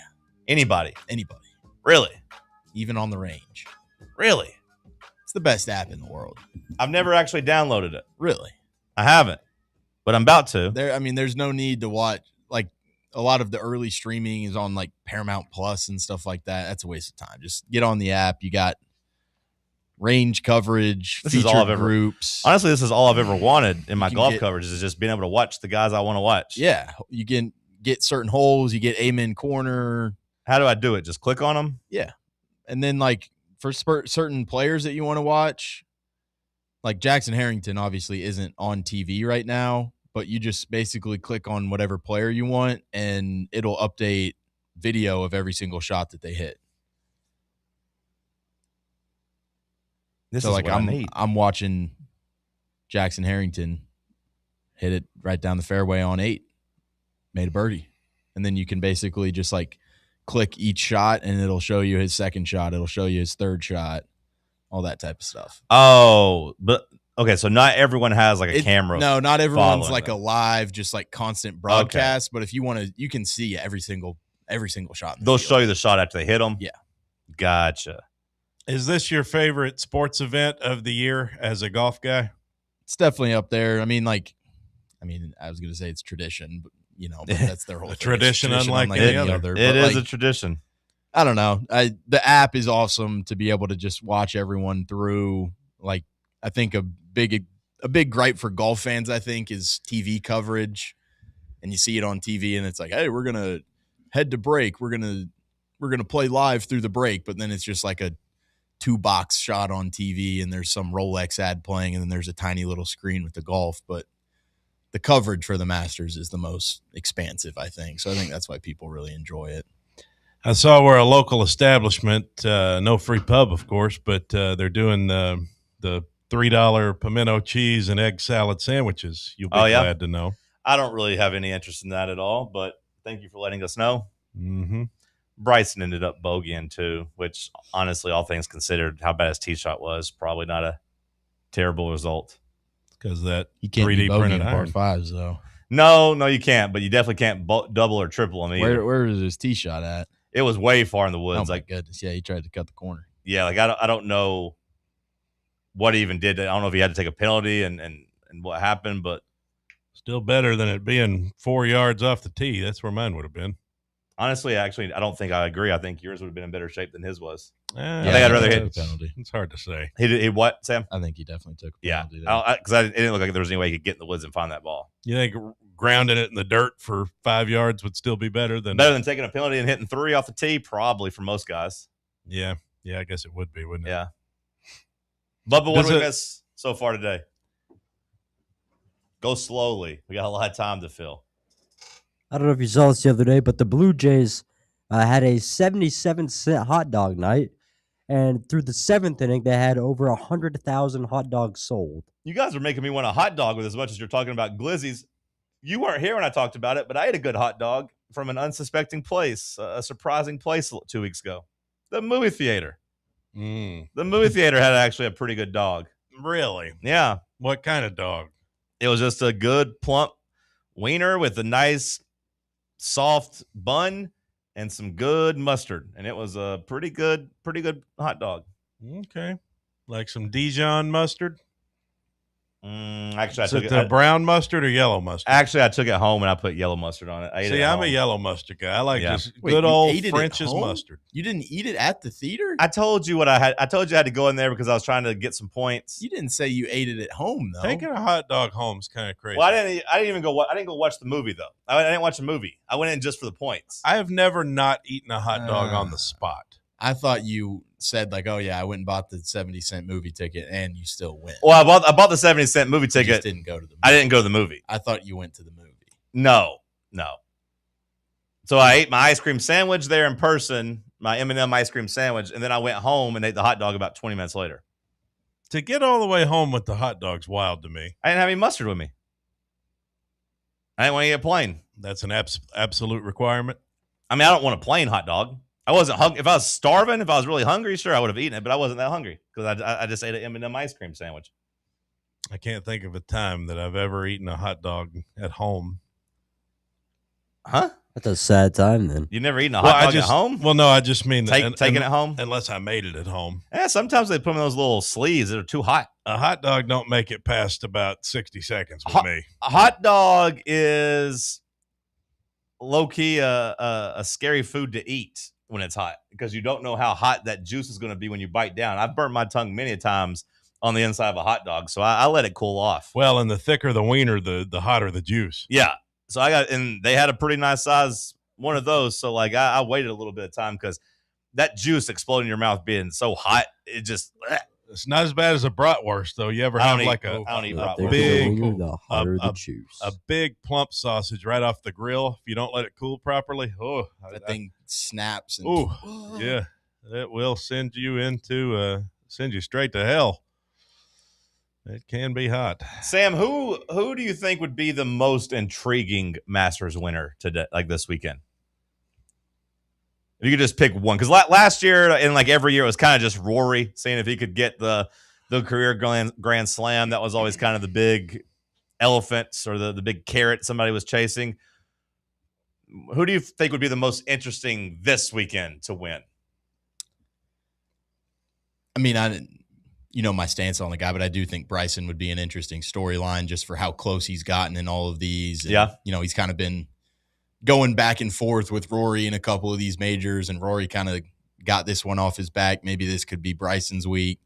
I think Jordan Spieth is a really interesting one, like a guy that's just kind of been off the map for a while, and now he's kind of found his game over the last season and a half. And his numbers still say he's like, what, the third best player in Augusta, like that's in the field. I think when you look at his average scores, I mean, he always plays well here. Yeah, he can turn it on. So, like, what about Tommy Fleetwood? Tommy Fleetwood would be another really good one. Because Fleetwood still doesn't have a major, right? No major. He got his first career PGA victory last year. Right, but it was a big one. He won like the FedEx Cup. I mean, like he won like the Tour Championship, the quote-unquote championship, but still not getting credit for a major, which I don't know if he has the same size, monkey on his back now since he actually won the Tour Championship and won a PGA event. But Tommy would definitely be a big storyline too.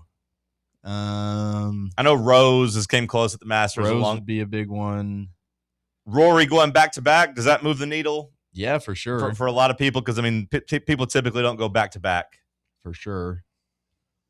I mean, a lot of people in golf don't like him, but Patrick Reed would be a huge storyline just with him like leaving LIV and then coming back and immediately winning the Masters kind of thing. He left LIV. He's not back in PGA though yet, right? He has to wait. Yeah, he's kind of got to do his reinstatement process, but he's doing like what's the other one called? Like the World Tour or something like that. DP World Tour. Yeah, he's on that one. Going back to hot dogs for a second, I never finished my thought earlier when I was telling you about getting those hot dogs at Buddy's. Oh, okay. I told you I got those French fries and they were half cooked. Oh, you ever get like some? The French fries are white, like sure. They didn't fry them all the way. The potatoes are just disgusting. I don't think I've ever had a lady in the drive-thru that was more courteous and nice and appreciative and like the way that she told me, because I just went back through. I said, "Hey, look, I got these French fries," and I was nice about it.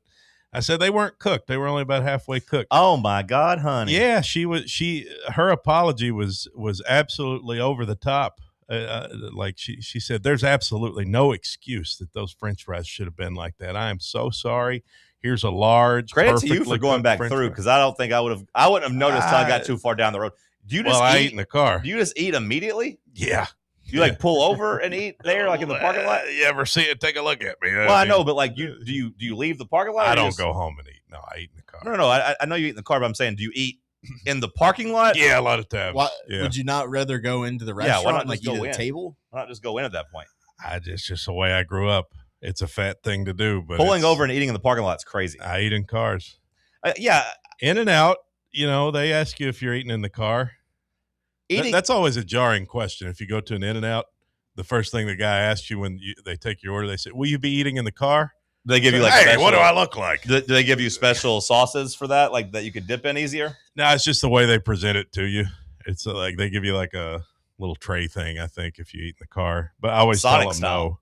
I mean, I got no issue with you like going through and like getting down the road and eating it, but pulling over in the parking lot instead of going inside does seem crazy. I've done that a few times. And I feel crazy when I do it. I don't do it if it's something that will linger smell-wise. Almost every fast food lingers smell-wise. Like in your car? At least a little. Right. Like, because French fries will linger. You know that smell? You know that disgusting smell when you run the air conditioner and you smell the French fries? So I've gotten to where, like, if I've got something with onions. Bubba loves that. If I got something with onions or deep fried, I'll actually stand outside the car. Is that crazier? Yeah. Like I might eat the burger just not in the going car, in, but then I'll eat the fries outside. That's insane. Yeah. Do you just not like going into places? I mean, I go the roof of your car. Yeah. Do you go hood or roof? Hood. Yeah, because it's easier for me to reach. True. You just don't want to go inside? I ate 3 pieces. 5 Points in Nashville, those big like New York style slices. I ate 3 New York style slices of pizza on the hood of my car. See, I think actually that makes sense versus in the car. You don't want that pizza grease dripping all over. It can drip if you're not careful. Yeah. I don't, especially with pepperoni. Yeah.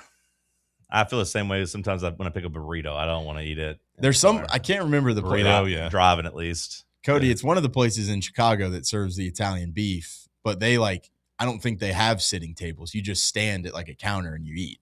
Johnny's Beef. That might be it. They've got, I think they do have some like picnic tables outside though.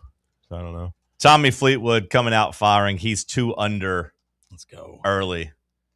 If you got Tommy Fleetwood in your pools, he parred number 1, and then he has fired back-to-back birdies. Fleetwood's a name to watch, boys. He gets hot whenever he's locked in. He comes in, and he keeps it going. You ever eat like Taco Bell tacos in your car? No, and then I don't eat Taco Bell. And there's cheese and lettuce and those little tomato chunks in the floorboard. You don't eat Taco Bell, do you? No. I try not too much. I mean, it's gross, but chicken flatbread melt supreme.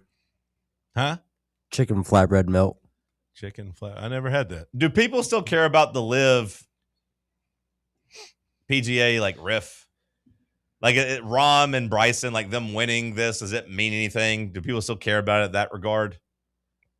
Because that tour seems to be winding down.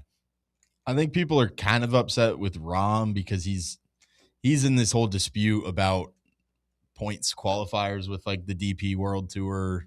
I haven't read too much into it to give you a good enough diagnosis. I don't think people really care about Live anymore. It seems like while everyone's like, trying to think of an exit strategy and get back, it doesn't seem like Rahm's really been doing that from what I've read. Bryce is just kind of like, my contract's up, we'll talk, yada, yada, yada. I don't think anyone views Live as like a threat to golf anymore. Yeah. Wait, did they find Nancy Guthrie dead? Did that happen when I was gone?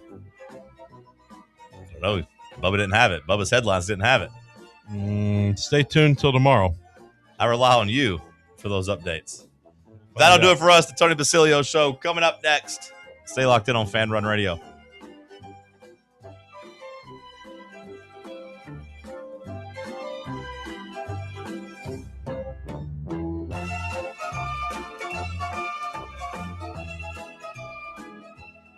Take Fan Run Radio with you on the all-new Fan Run app. Just search for Fan Run Radio wherever you download your apps. A brand built in Tennessee and born from the love of the game. Inward Half revolutionizes golfing comfort. Crafted by a former pro and dedicated enthusiast just like you, our luxury performance wear guarantees you stay cool and comfortable through every swing and every day. We're not just a brand. We've set out to create a lifestyle for those who understand that impeccable style and premium performance are a hole-in-one. Enjoy the walk-in with Inward Half. Located in Knoxville's historic Old City, Barley's offers great food, live music, the best draft beer selection in town, and now your new favorite place to watch sports. Their indoor projector is perfect for any weather, and they've revamped their upstairs area with more TVs to take in all of the action. Their menu features hand-battered chicken tenders, juicy burgers, fresh salads, and the tastiest pizza in Knoxville.